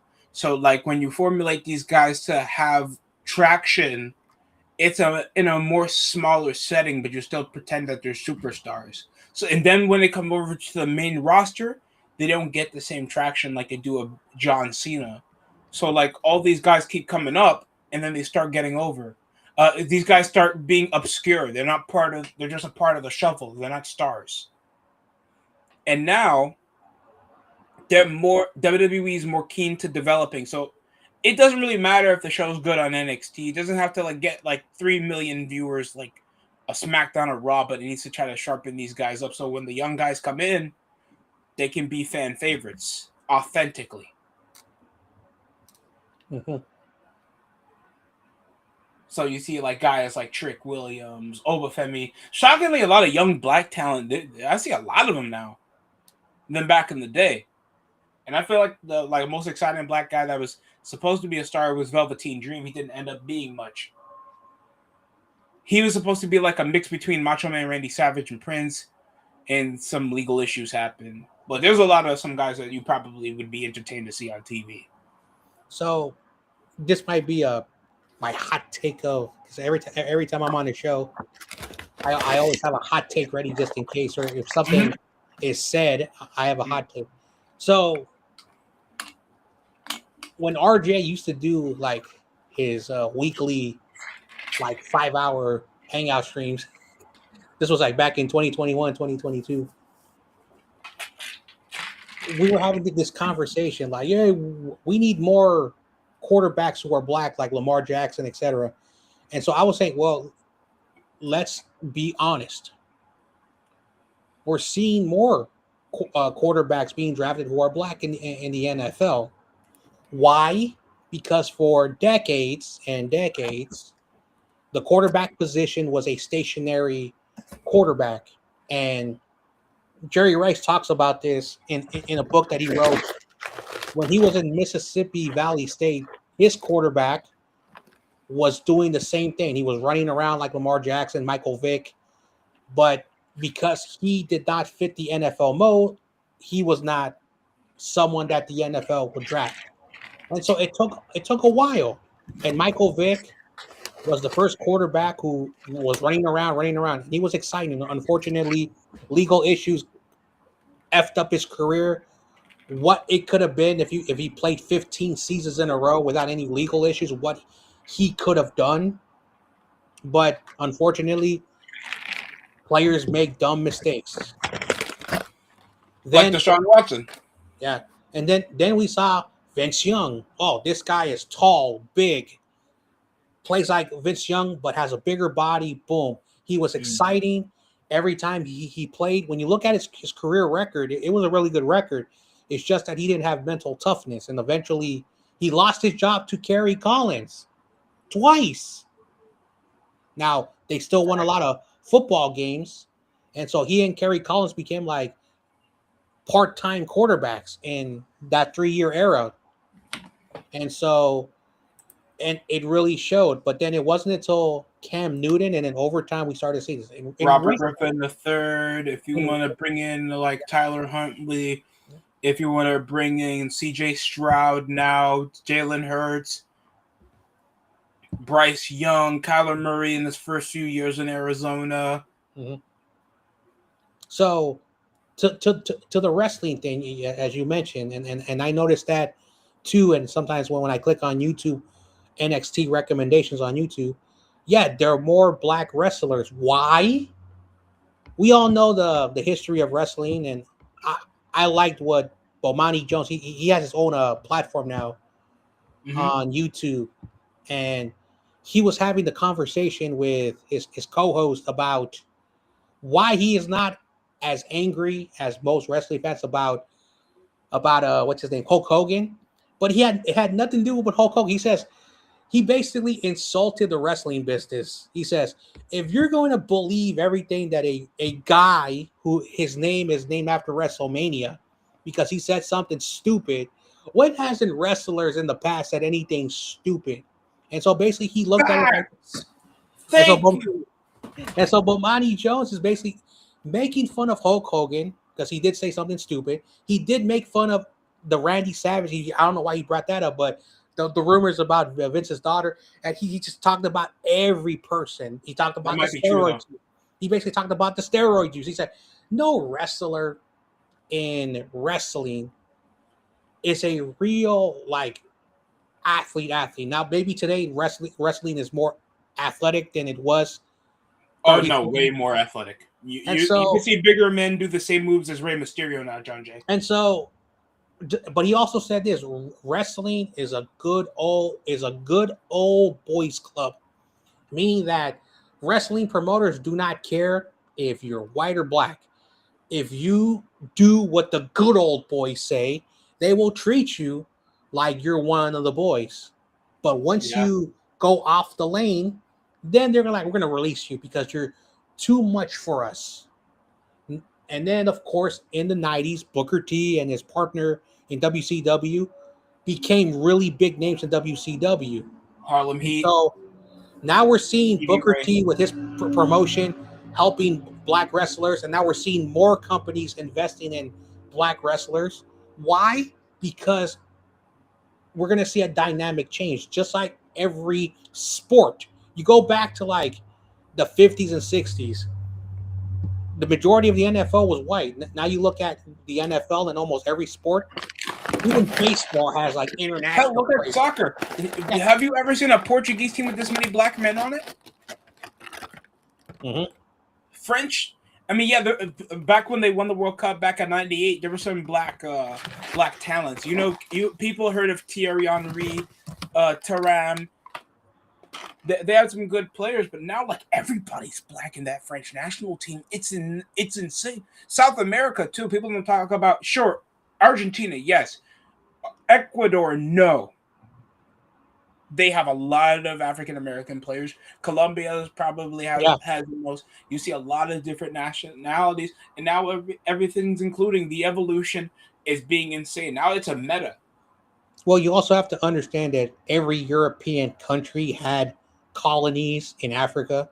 That's why the Belgians team star striker is Lukaku, because the Congo at one point was the Belgian Congo. The same thing with France. France has a lot of origins in Northern Africa. And so that's why a lot of their players who are like not French descent are from Northern Africa. Okay. Even England. Also, it's easy to get a citizenship in France. So if you want an easy citizenship, you go to France. So even England with their colonization over with their connection over with Jamaica, some parts of Africa, and you can see the correlation. Now you see a lot of cross Jamaican, Nigerian, Cameroonian descent over with some of the players like Marcus Rashford, if you heard of him before, that plays over for the England national team. Mm-hmm. I don't think Mason Greenwood would because of legal issues, though. Yeah. Jamaica technically is its own nation, but they're a Commonwealth of the UK. So it's so cool to have that around. And now you're seeing that because back in the day when you were probably growing up, you grew up with like Coco Beware, Junkyard Dog. Black wrestlers were predominantly used over as the comedic release, but with like very few coming up as like national like stars at the same level of like a Sting, Ric Flair, or a Hulk Hogan, like Booker T. Or if you want to go way back, you can go Ron Simmons back on the day, New Jack. And now you're getting like a bunch of young talent that can actually like now look legit in like most of the upper brass on the roster. So now it's a regular instead of like a new thing. So I'm glad about that. I think the women did it first when it came before. Like you saw Black World Champions, you saw Bianca Belair and Jade Cargill. You see now a lot of like black women get. Hell, I could say women has made more stride now in the past 15 plus years. Nowadays in the women's, women now. You saw bra and panty matches. Now they can have their own Royal Rumble matches. They can have their own Hell in a Cell matches. These women can bleed now. Not in the face. I'm not talking about in their pants. Please chill. Wow. That's funny. And now they can be headlining shows over guys like Roman Reigns and Cody Rhodes and John Cena on the same shows. These women were considered side shows and bathroom breaks, John Jay. They weren't considered headliners that have the same level of wrestling style as the men. They were just the sideshow sex appeal. That like probably outliers like Fabulous Moolah, Mae Young, and now you have like most of the women's roster that can now be taken seriously.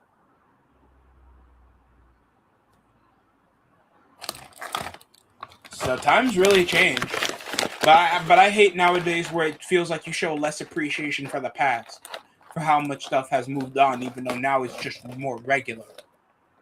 They were just early to the party.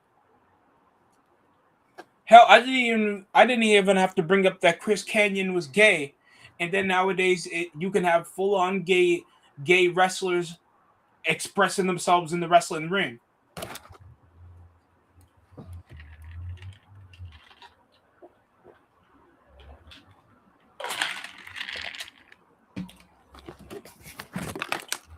Hogan said the N-word. Benoit's family doesn't exist anymore. Come on, guys. Y'all really want to pick a side. If that's the case scenario that you want to stand by that people can be a Hogan defender, you support Benoit. That's crazy to me. Y'all need to find a job. Oh, back elbow. The world title is on the line on the main event right now, John Jay.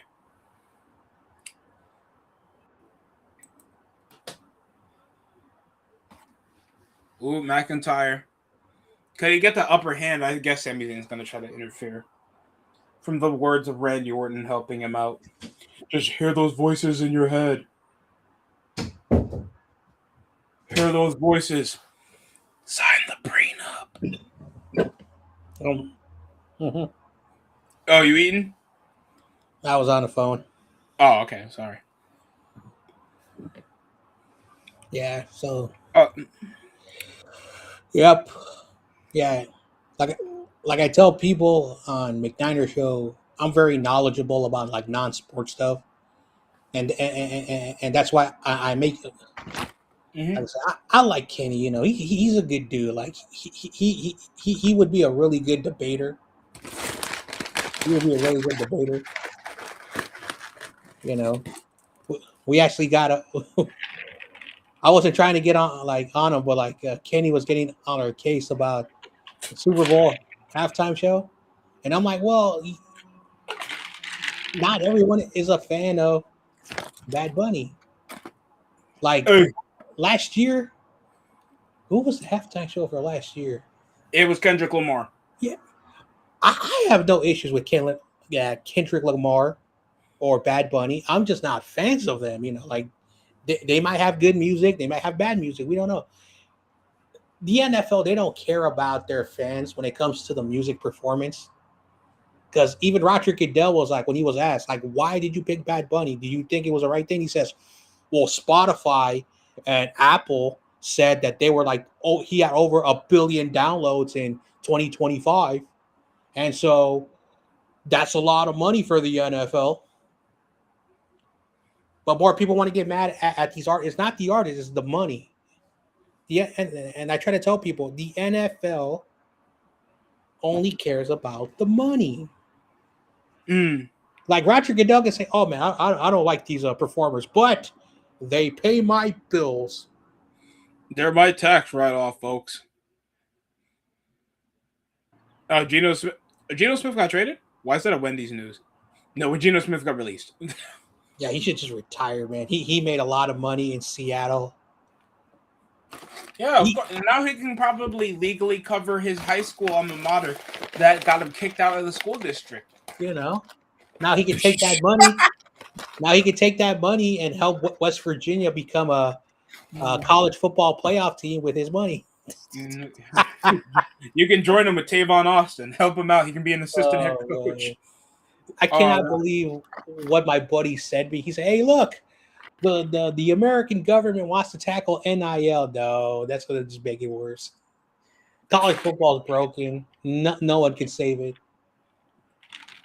Let it just collapse upon itself at that point."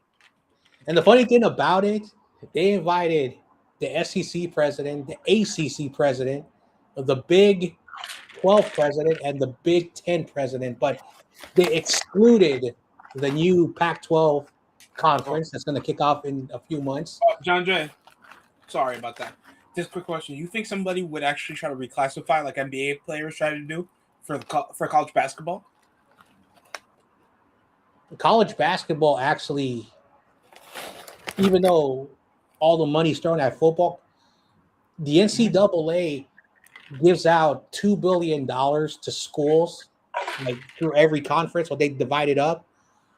They don't need NIL. And this is the thing why college football fights for every dollar from the television companies, because the NCAA did this in 2005 when they just said, you know what, conference, you do whatever the hell you want, because people would rather pay more for basketball than football. 20 years later, that kind of bit them in the butt. Yeah.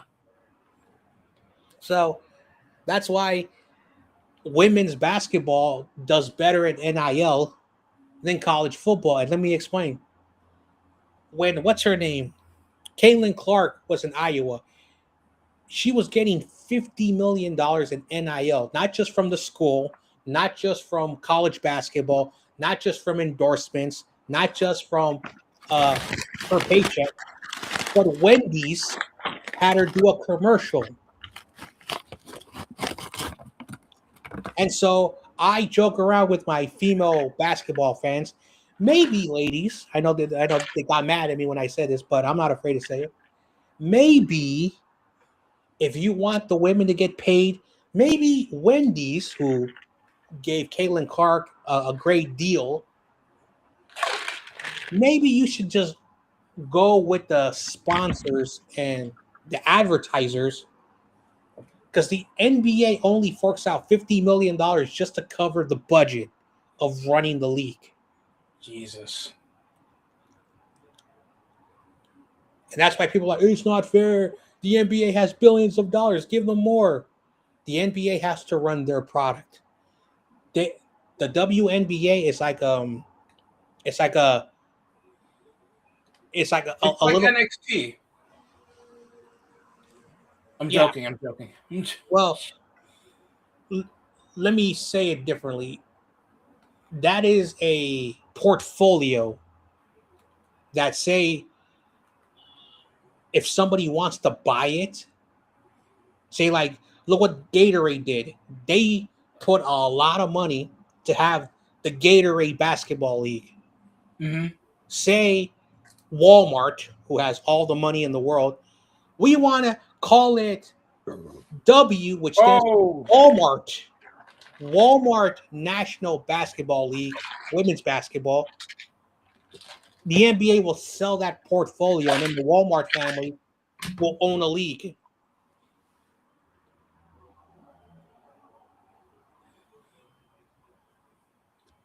Yep. Yeah,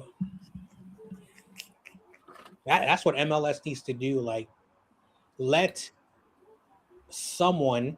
Hell, that's killing Saudi Pro League right now. Because what happens when Cristiano Ronaldo somewhat retires? Well, that league will still be there. It just is going to be garbage because, It's I'm gonna not be way trying, garbage because we and I'm know not most trying to of the make fun players of it. from abroad There, just there leave. are there are Saudi players who are really good that do play in Europe, but they don't play like in the big teams. I And think I so, only know one Saudi Arabian player that plays for, Inter Milan from Italy. yeah, Yeah, I guess that's the only person that's like he's like a forward, but he doesn't start. So they're practically rotation players. yeah, and so there are now, of course, they have a small, like, compared to the United States where we have like 100 players they can call up. They may have like 22 players who are going to make the roster, and then they probably do what the FIFA rule is. If Mm-hmm. you live overseas and say you're a Brazilian player, but your parents were from Saudi Arabia, you technically, because that's what Qatar does. When Oh God. Oh no, they're doing the same thing. Bilbao does. So you can go like farther and just ancestry, so you can pick up like guys from that region, like they do with Brazil with Rodrigo from you haven't heard of him before. He's from Real Madrid, Yeah, I know who he is. and you know what he looks like, right? Yeah. Indian. Oh, wow. I'm being serious. He has he has obviously Indian ancestry, and you can see it in the way he looks, and he's also Brazilian. Yeah. So you can see what and don't worry, India always gets rejected by him. Yeah. I know. They have billions of people, and yet their talent level's less than the Saudi Arabia. I know because there's a player. Well, he's now old. What's his name? Griezmann or whatever. Antoine Griezmann, His parents are Portuguese, but he was born in and that's the thing France. that's the thing I hate about FIFA and why Americans have to rely on foreign-born Americans who live in Europe. And again, Shout out to Waya. I now I get called oh, you're anti this. I'm not anti that. We have 340 plus million Americans, and about 30% of the population are under the age of 17 years of age. That's a giant demographic. So from birth to 17, that's 30% of the population. Are you telling me that 30% of 340 million, you cannot find 22 players domestically who are really good to wear that US crest? No, we need to look at the foreign guys like Best, whose father is American but mother is Dutch. And that guy from some English team called Anthony Robinson, who was born to British parents, but one of the grandparents' ancestry is from the East Coast of the United States. Even though he's British, he's part of the American team. And Balogun, our striker, was born to an immigrant mother when he was born, and then they went back to England or wherever he's from. The same thing. Oh, The same thing with Yunus Musif. He was born here, oh yes, Musa. and then he went over there. So a lot of these guys, that dumb FIFA rule, and a lot of people call me, "Oh, you're a native. You're a hater. You don't like this." Listen, I like Josie Altidore, and his parents were from Jamaica. Okay, I like Hercules Gomez, who I know he wasn't a big name, MLS, lifer. Hell, you can say the same thing about Irish descent, Yeah. but most of them are English. Look at Harry Kane. Harry Kane has Irish descent. Declan Rice has Irish descent. Some of these are English internationals, and they have different heritage from the United Kingdom. Mm-hmm. Because I probably think because if you're a region of like Scottish, Irish, or Northern Ireland, I don't know how good they are right now. I don't see them in qualifiers do well. because Northern Ireland is a different independent part of the national team. So seeing that, imagine how good they would be if it wasn't for dual citizenship clauses. Mm-hmm. Like I remember Jurgen Klinsmann brought in a lot of like servicemen who lived in Germany with their German, wife, and they had half German, half American children. Like, what's his name? Jermaine Jones and John Brooks and what's that guy? Julian Green. Now, Julian Green lived in Miami until his 15th birthday, but he lived with his mom out here, and he spent part time in the summers in Germany with his grandparents. His father was always stationed there, but he and his mother lived out there. I had no issue with that because the kid is living here. 1, 2, 3. Yeah. Let's see who else. There's a guy called Aaron Johansson who was from Iceland. Parents, for whatever the reason, Icelandic parents went to Birmingham, Alabama. Oh God. And then they had Johansson there, and then they flew back to Iceland. That dude did not want to be here, and he was garbage. But he had 4 international goals and 11 appearances. Majority of that were friendly games. What happened to him? He disappeared off the blue. I remember Serginho Dest was supposed to be the next big thing. He was like Dutch but American citizenship. He plays like a winger, but he's a right back. And he's supposed to be like the next generation because he came from Barcelona, but he's American, but he also is Dutch. He didn't end up doing well. And now I don't think he's even going to be in the national team next year because he had some personality issues. Mm-hmm. Or you remember Giovanni Reina? Yeah, I talked about him earlier. Yeah, so imagine how that's going to be. Because now he's not even doing well for the team. I know he's on loan to like a smaller German club. Borussia Mönchengladbach. Don't say that 5 times. Don't say that 3. Don't say that 3 times fast. Don't say that 3 times fast. In a friendly game against, I don't know if it was Paraguay, he scored his 9th goal, meaning that he has more goals than the other Reina, his dad. Fuck you, Dad. I'm better than you. He's not a bad player, and the problem is that he mostly plays off the bench. He plays a lot of minutes off the bench. He produces off the bench, but I think his father ruined him, and this goes back to Christian Pulisic and his stupid father attacking Landon Donovan, who's actually a legend in America. And Landon Donovan, who I really, really like, his grandparents. I thought that was Bertholder. That was Pulisic's dad? Like Pulisic's father, I don't know what's his father's name. Mm-hmm. But Pulisic and his father, whatever his name is, were attacking Landon Donovan. And Landon Donovan has some Mexican ancestry, and he's wrote this in a book or a memoir and had interviews. When we were not in the 2018 World Cup, people like bashed him. Why the hell are you supporting Mexico? Which I also thought was a stupid thing, but he talked about it. He learned how to play soccer from the Mexican communities in Southern California. And that's why Landon Donovan was just naturally gifted, because he learned. And again, maybe I'm biased because I'm from California, and so I respect the Mexican League. They're very Liga Mekis. Yeah, they're very like ferocious. They will play soccer the traditional way. They don't do no bullshit analytics. But that VAR is some bullshit, John Jay. I'm sorry. I apologize. I understand. Yeah. Don't get me wrong. I'm all for ethical football. I'm not all for the dark arts, analytics, BS. I won't take their bullshit VAR. Sometimes I feel like the cartel is running their replay. And that's why every time an MLS Fuck team, Chivas.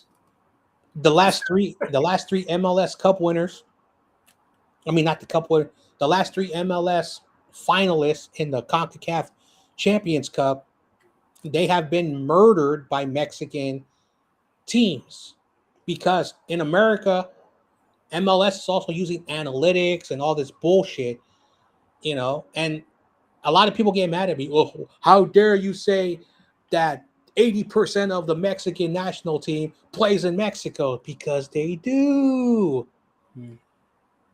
I mean, there are some Mexican talents, but they're not as good as what they were. Like, who is like the most renowned Mexican talent in the modern era? Like, you want to say Raul Jimenez is I think he's 35 now, but he's 36. He's 36. Yeah, I think he plays at Crystal Palace. I don't know anyway, but he plays in the Premier League.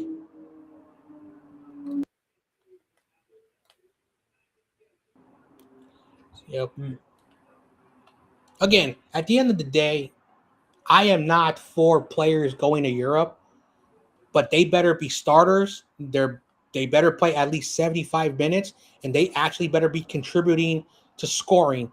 What do I mean with that? They don't need to score 30 goals like the best soccer players who are attackers. If you're contributing and setting up your teammates to score and you're scoring also, that's what we need to see in these top leagues. Look what like Sweden. Look what Toronto FC, like Josh Sargent. I'm tongue tied. Josh Sargent, a MLS club put $22 million to a second division England to bring him to the United States. He's not a failure. It's just when he went to Europe, they put too much expectations on him. And I think he's 26 now, which he's still in his prime and could be a good contributor. I don't know what they're paying him in Toronto. But Bob Bradley's son, Michael Bradley, and Josie Altidore, when they were in their mid to late 20s, went back to the MLS, and they gave Toronto some really good Canadian Cups, all those shields, and a championship. There's nothing wrong with taking the path of least resistance. Just like we say it in football, they need reps, and then they're starting players. Our players just need reps, even if it's a league that's not considered superstar quality, like the French league. Mm-hmm.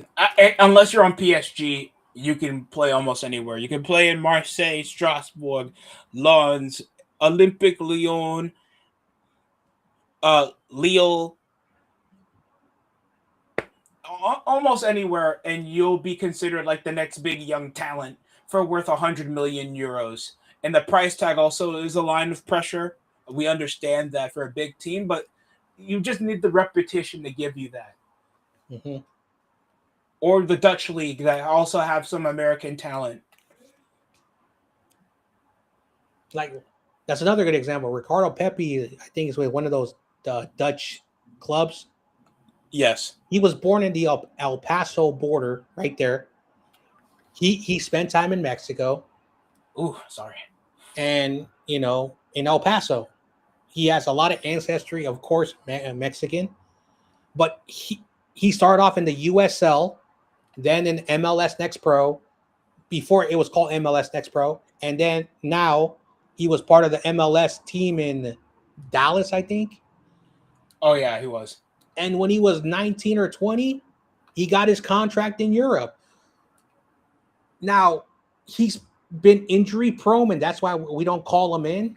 But when he's healthy, he's a really contributor. And some British club in the Champions League want to pay $30 million to get him. See, you pay your dues. But no, we need to rush these kids. And that's why the American product is as awful as possible. Because before we were even considered a country where other nations buy, we played here. It wasn't glamorous. It wasn't lucrative before David Beckham showed up. Now it's lucrative. Yeah. Because Messi's here. Mm-hmm. And he's just doing this to warm up so we can win another World Cup. plus, also he got sick and tired of playing in France because in his final matches, because of the racist. I won't be ashamed to miss it. And Italy got the same energy, John Jay. I swear, from all the things I've seen, and I remember the same thing goes to Liga MX because I was watching. He used to play for Newcastle over in the Premier League. Maximin. He was a good electric dribbler for Newcastle. He came over for Mexico, and now he's playing back in France where he was born. I mean, where he was raised. People were calling him the F word, like they said to the men's U.S. team, and calling his family a bunch of monkeys. Then he left to Mexico later this January. damn. And now you see it over on the French team. And don't get me wrong, the French league is like what the Brazilian league is now, but it's a bigger price tag because you don't get the reputation of being Brazilian. You just become a drama queen when you're French. I'm just being honest. Because being treated like a drama queen, being Brazilian is like being considered a John Morant in basketball. That's how it is. I'm being honest with you. You want to be known for off-field excursions, be Brazilian. If you want to just be known as being just a flamboyant but drama queen player with a lot of talent, go to France. Just have your dual passport. I swear to God. And it sucks too because I really like learning about these heritages over in these different leagues. Hell, I even like a German team more than my own American team because they make you feel like you're really part of a community. I wish I could do that for sometimes how it feels being a Knicks fan because you got to be in a different era of being a Knicks fan. And I grew up when Isaiah Thomas was leading not Isaiah Thomas, the point guard. I'm talking about the original Isaiah Thomas point guard when he was GMing the New York Knicks back in the early mid 2000s. And he was a pervert. He was harassing some women from the New York Liberty. But nobody wants to talk about those times when we had Jamal Crawford and Channing Frye, and we had a terrible contract for Tracy McGrady when his legs were already gone, and he couldn't play in that high level anymore. And that's why you guys saw him as a garbage time player for the San Antonio Spurs championship team. Yeah, I remember that. I don't know if I was still in high school or if I was in college. I remember where I was, John Jay. I remember I was doing my laundry in a laundromat, a local laundry. We call it Laundry Palace. I remember I was on, like before smartphones, I was on my flip phone. So it must have been probably 2011, probably around that time. I didn't own a smartphone until like 2019. So, and my buddy was like, "Hey, yo, you heard Tracy McGrady's going to the New York Knicks?" I'm like, "Damn, are they desperate?" That we had to be desperate after what happened because I think that time Stephon Marbury went overseas. Oh yeah, I'm gonna be a Chinese superstar. Your brother got his own statue, so I think he lived up to expectation, unlike certain guys we signed from that era. I don't want to sound messed up because I'm a little bit part Chinese, but Stephon Marbury is like a million times better than what they have in China. No doubt. J.R. Smith, do you know J.R. Smith was also in China? He was averaging 50 points. Well, NBA players are leagues above. That's why they have to make you forum rules for financial reasons because how good the NBA talent is compared to the Chinese talent. Hell, D'Angelo Russell, I might see him there. To be honest, because that guy can't even get a contract with the Washington Wizards. It's that bad. It's that bad for D'Angelo Russell. And now you're seeing And I remember we had like a young Channing Frye, if you remember his time both to the Cavaliers and won an NBA title with them. I think we had like Jamal Crawford. Did we have Rashad McCants? I swear to God, we had like a bunch of has-beens on that team. I think we also had he used to play for the Chicago Bulls. He was a lottery pick. Was it 99 draft or 2001 draft? Oh, my bad. Say it again. I wasn't paying attention. He used to play for the Chicago Bulls. I swear we had him at the same time. It was like 2007 or 2008, the time when his contract ran out with Houston with Tracy McGrady. So he was one of the first players that played in the Raptors, Tracy McGrady. Mm-hmm. Like, even a lottery pick. His cousin Vince Carter was also with him. Just imagine if they were able to. The problem was like Vince Carter. There was a Vince Carter Netflix documentary.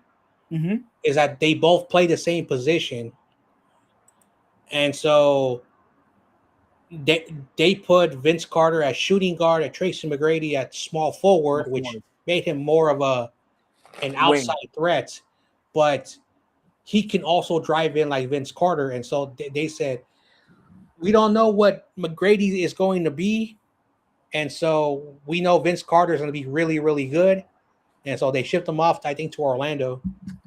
Oh yeah, and Tracy McGrady became an All-NBA high scorer, but he had nothing else when he had like a poor zone offense, and Grant Hill was already out his last legs after time with Detroit, and they had no outside shooting. And then that time they had Patrick Ewing. Oh my God, they had Patrick Ewing at like 40-something years old. God bless. At least he had a contract. And Vince Carter, he was doing moves after his time in Toronto. Then he played for New Jersey. He didn't develop much of an outside shot until later in his time in New Jersey and his time in not Memphis, Orlando, and Dallas, when he almost won an NBA championship with the Orlando Magic when Dwight Howard was the man in charge. God, we had Wilson Chandler, Jamal Crawford, Eddie Curry. Thank you, thank God. We had Eddie Curry, David Lee, young David Lee, Randolph Moore. We had Randolph Morris and Zach Randolph, and this was only his 6th year in the NBA. I think this is coming out of his time after he was in Portland. Quentin Richardson, Nate Robinson, folks. We had Nate Robinson, 3-time dunk contest winner. And that was with Isaiah Thomas in his first and only coaching job, where he got us like 23 wins. And then I think this is our first time with Mike D'Antoni. And you know how many wins we got after that season, John Jay? How many? 32. 32. Damn. We allowed the second most points in the NBA at that time. The second most. And you know how many that was? We allowed 107 points. Wow. Right now, we'd be bottom of the barrel in the NBA. Oh my God. And this is when we had Larry Hughes, Jerome James, Jared Jeffries, old power forward for the Washington Wizards, Anthony Robinson. Did we have Jalen Rose at this time? I know we had Tim Thomas, Chris Wilcox, Joe Crawford, and Chris Duhon. Danilo Gallinari. He ended up being better off. I think next year we had like Andrea Bargnani.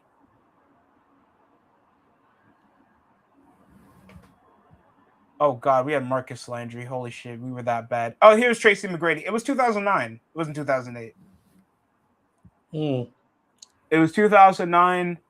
Yeah, I was in college. Tracy McGrady was in his 12th year. Yeah, I was in college because I remember the flip phone, like the iPhone was like still in its infancy. I think they created it in 06, 07. And it was It was meant more as a feature for your iPod. Damn, how time flies. It looks like they want to revert back to the flip phone, though. You see those touchpad, touch screen flip phones. I think Google's does them. Mm. So if you ever want to go back to memory lane, muscle memory, more like it, Like for how phones used to be. the Sidekick had like a like a like a resale recently, Mm. and the BlackBerry technically they're still selling it, but a smartphone, you can do more now. A BlackBerry was good if you were like a texter, like if you needed a white screen, but like a small thing to text, and the Sidekick, and basically where I grew up, the Sidekick and the BlackBerry, girls had it because girls, texted a lot. Damn right, that whore. I mean, keep going, John. Yeah, that's all I have to say about that. No, I apologize. I'm sorry, I didn't mean to go to memory lane. I cannot believe that Larry Hughes in the 1999-2000 season was our leading scorer with 22.7 points, and we were garbage that year. Oh God! You know what was better? You know what was better than Larry Hughes? When we signed Darko Milicic, former, what was he, 3rd overall pick that the Detroit Pistons took over Carmelo Anthony, just to be a 3rd option center over Eddie Curry and David Lee. And fucking David Lee, we couldn't keep that on his contract that he won an NBA title with you guys. And then we have Jordan Hill and Al Harrington. What did we do with this team? And Sergio Rodriguez, that barely lasted like 5 years in the NBA. So that 1990-19, these were our players. Okay, for all these fake Warrior fans. Eric Dampier, Larry Hughes, garbage, Adano Foyle, Antoine Jameson were like our 4 great players. He was like good for like a stint, a Donald Foyle. He was a serviceable center. He wasn't that good, but he wasn't like that bad. Donald Foyle was like the worst draft pick, the Warriors, because he was not. We drafted him number 11, and he was not. He was a 2nd round projection. Like, yeah, I can understand his career. He as a rookie and a 2nd year player, he played 1 game as a starter, but he played less than 100 games in those 2 years. He averaged 3 points. When he finally became a starter, he averaged barely 6 rebounds as a center and 5 points. His best year was 2000-2001 with 7 rebounds and 6 points per game. This dude was garbage.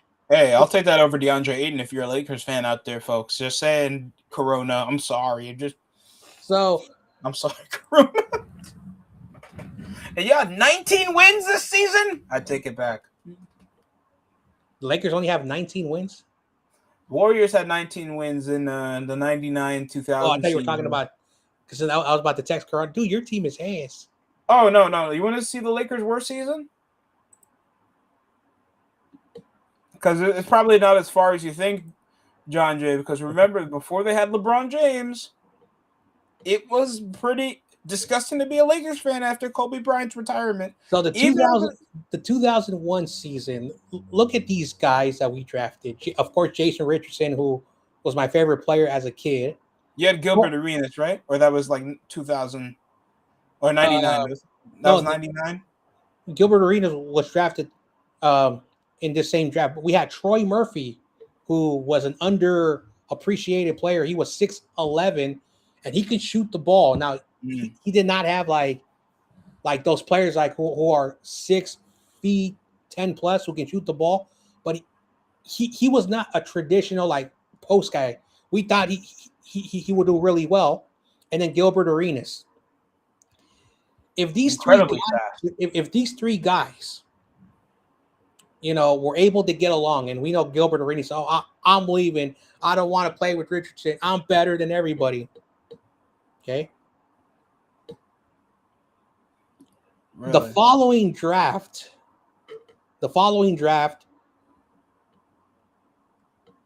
was a bad draft. We had Jared Dudley. Mike Dudley. No, Jared Dudley.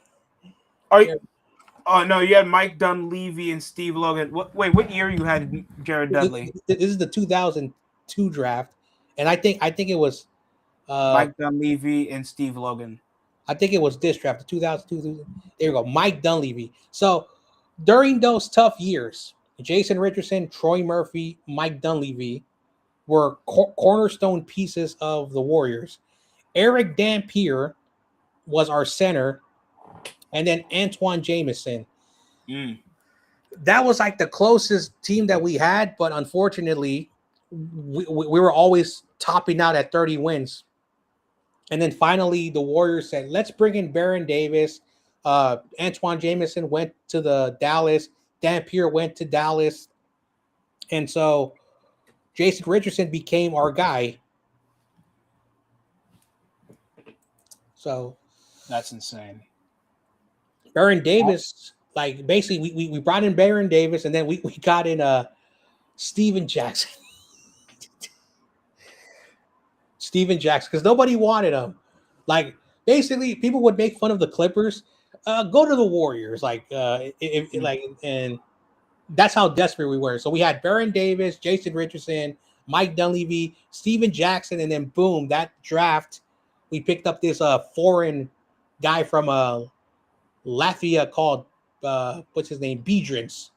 Yeah, Biedrins. And that was the team that took us back to the playoffs. But then they're like, let's trade away Jason Richardson for this Italian guy who didn't do shit. Oh God! Didn't Jason Richardson go to the Suns? He first went to the Bobcats, where he averaged 23 points per game. Oh, no wonder the Suns. And his number 2 guy was a player that no one knows unless you're a Bobcats fan. Was a guy called Gerald Wallace. I don't think those ever exist anymore, John Jay. So Jason Richardson and Gerald Wallace were like mid-tier guys. With Larry Brown, made the playoffs, I think. And so imagine if Larry Brown would have been able to take these 2 no ones, and the Bobcats could have been something. But after a year and a half, they traded both those guys away. And of course, Jason Richardson went to Phoenix, and he got the closest he got was a Western Conference loss to I don't know what team. The Lakers in that game winner with Kobe Bryant. And then they lost to the San Antonio Spurs in the quarterfinals when they won the NBA championship against the Los Angeles Lakers. No, I think that time they beat the Cleveland Cavaliers in 2007. Jesus Christ, that was like a long time ago. That's a blast from the past when the Suns had that Mike D'Antoni offense. Mm-hmm. And then we had him. God forbid we had Mike D'Antoni nowadays. We would have never be playing OG Anunoby. We'd be playing OG Anunoby at the 5. I remember the year, what's his name, Amari Stoudemire, and I think Carmelo Anthony went to New York. New York, yeah. That was a dumpster fire. It started off great, John. Don't forget, it started off great with us making the conference semifinals, and then we lose to the Pacers. And then it just started crashing and burning. It's like, what works? I want to do triangle offense, and Carmelo Anthony can't go back on defense. The reason why Carmelo went to New York and Amari Stoudemire, because I think they said that they were from the state of New York and they wanted to play in New York. But no, I'm not saying that from the DMV area. I think I'm not saying that the experiment wasn't a failure, but the long term, like those guys were, I don't know if they were just playing awful or getting hurt, but just imagine if they would have stayed healthy, those 2 guys, like for a long time, because I think those guys were still in their primes. Stoudemire was reaching a bit to the end of his career, but Carmelo was still like near the middle of his career, near in the middle of his prime. He was like at least 28 to 30 years old when he was with us until like he was like 32, 33. But yeah, we had some good times when we had Jason Kidd, Kenyon Martin, Roman Felton. He got fat, but he was still a serviceable starting point guard. Tyson Chandler, you probably remember Tyson Chandler. Earl Burren. J.R. Smith, you probably remember him. Quentin Richardson. David Lee, I think we got rid of him. Yeah, because Stoudemire was drafted out of high school. Oh, yeah. And then we picked up Iman Shumpert. That was like our playoff season. I think this was around the playoff season when we had like 54 wins. And Carmelo Anthony was probably leading the most of his career. He had like 22 points on this season, and he was like third, and he had third most in MVP voting. That wasn't even as good as his time in Denver, but for us, he was like a god until Jeremy Lin came to town for like 2 weeks. Linsanity. Oh god, that was like a dream. And then as soon as he started playing poorly when we played in Miami that one time, because people keep forgetting that time when a point guard from the Miami Heat shut him down. You think it was Dwayne Wade, John Jay, that shut down Jeremy Lin? No. It was Norris Cole. Wow. It was Norris Cole. And that was back when he was a serviceable point guard and he wasn't going for 10-day contracts. That was the time when he was actually starting caliber guard. And Mario Chalmers. People forgot how good Mario Chalmers actually was. And they shut down the kid because he couldn't do certain physical attributes. So he couldn't handle much of the NBA level. And then I heard on the newspaper, back when the newspaper was still a decent media at the time, because I always saw the newspaper whenever a Knicks game or a Yankees game happened back in the day, just to see the headline. They said a chink in the armor as one of the headlining titles. A chink. If you guys... I apologize if that sounds offensive, John Jay, if you know what if that slur means. But that's how New York media is. They love you when they're winning. You're an absolute failure when there's adversity. It hurts. Wow. That hurts because I just got a text message. I'm sorry. I just got a text. I'm looking this up. Carlos Vela stepping into LAFC ownership. Mm-hmm. Oh, wow. Let me look this up. Oh, it's real. Wow.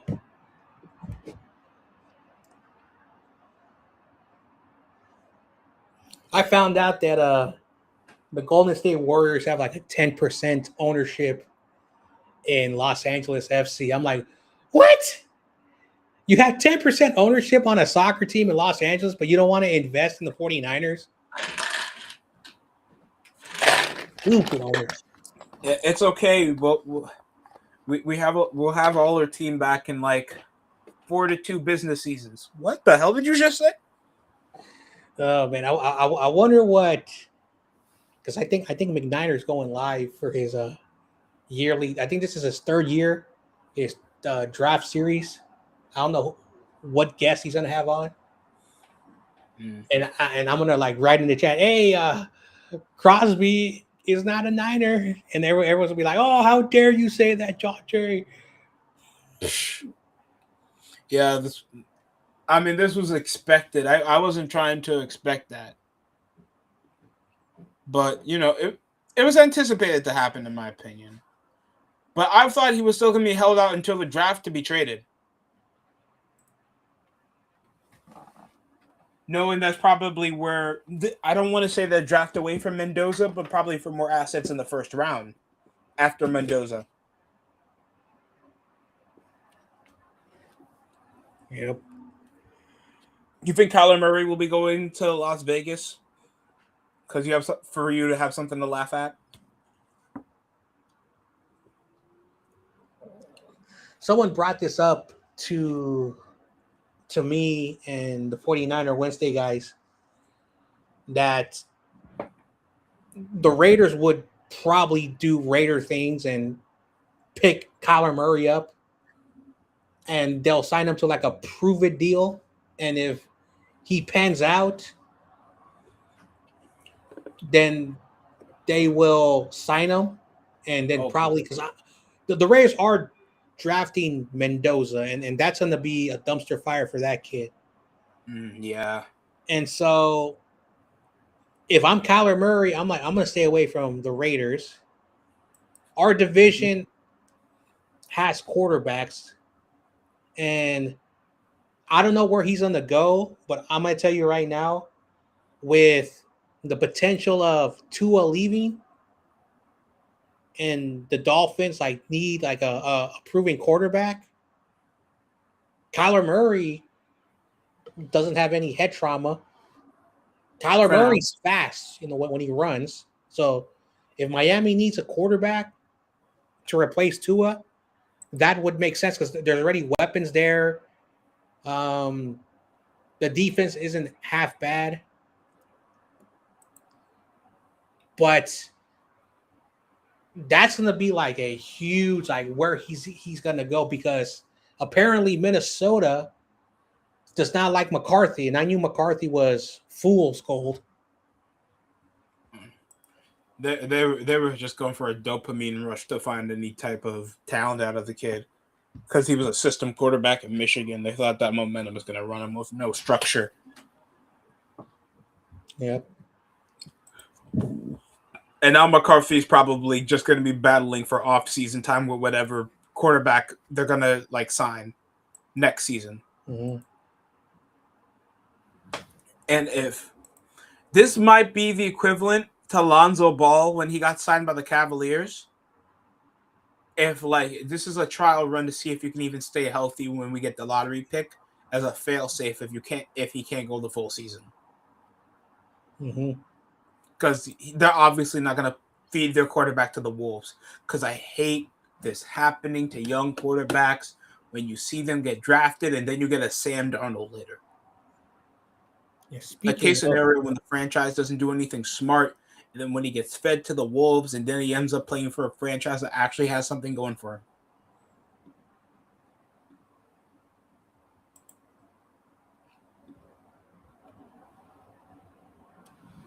him.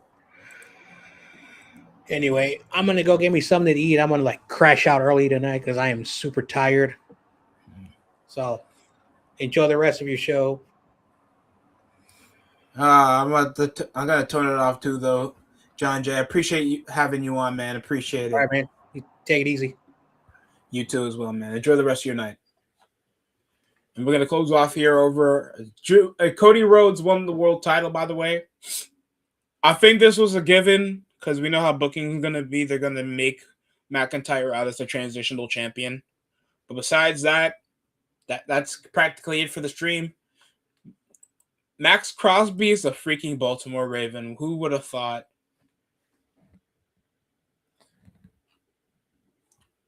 And I guess they did some segments with Danhausen and The Miz to, I guess, carry him into some segments to get adjusted in the WWE roster.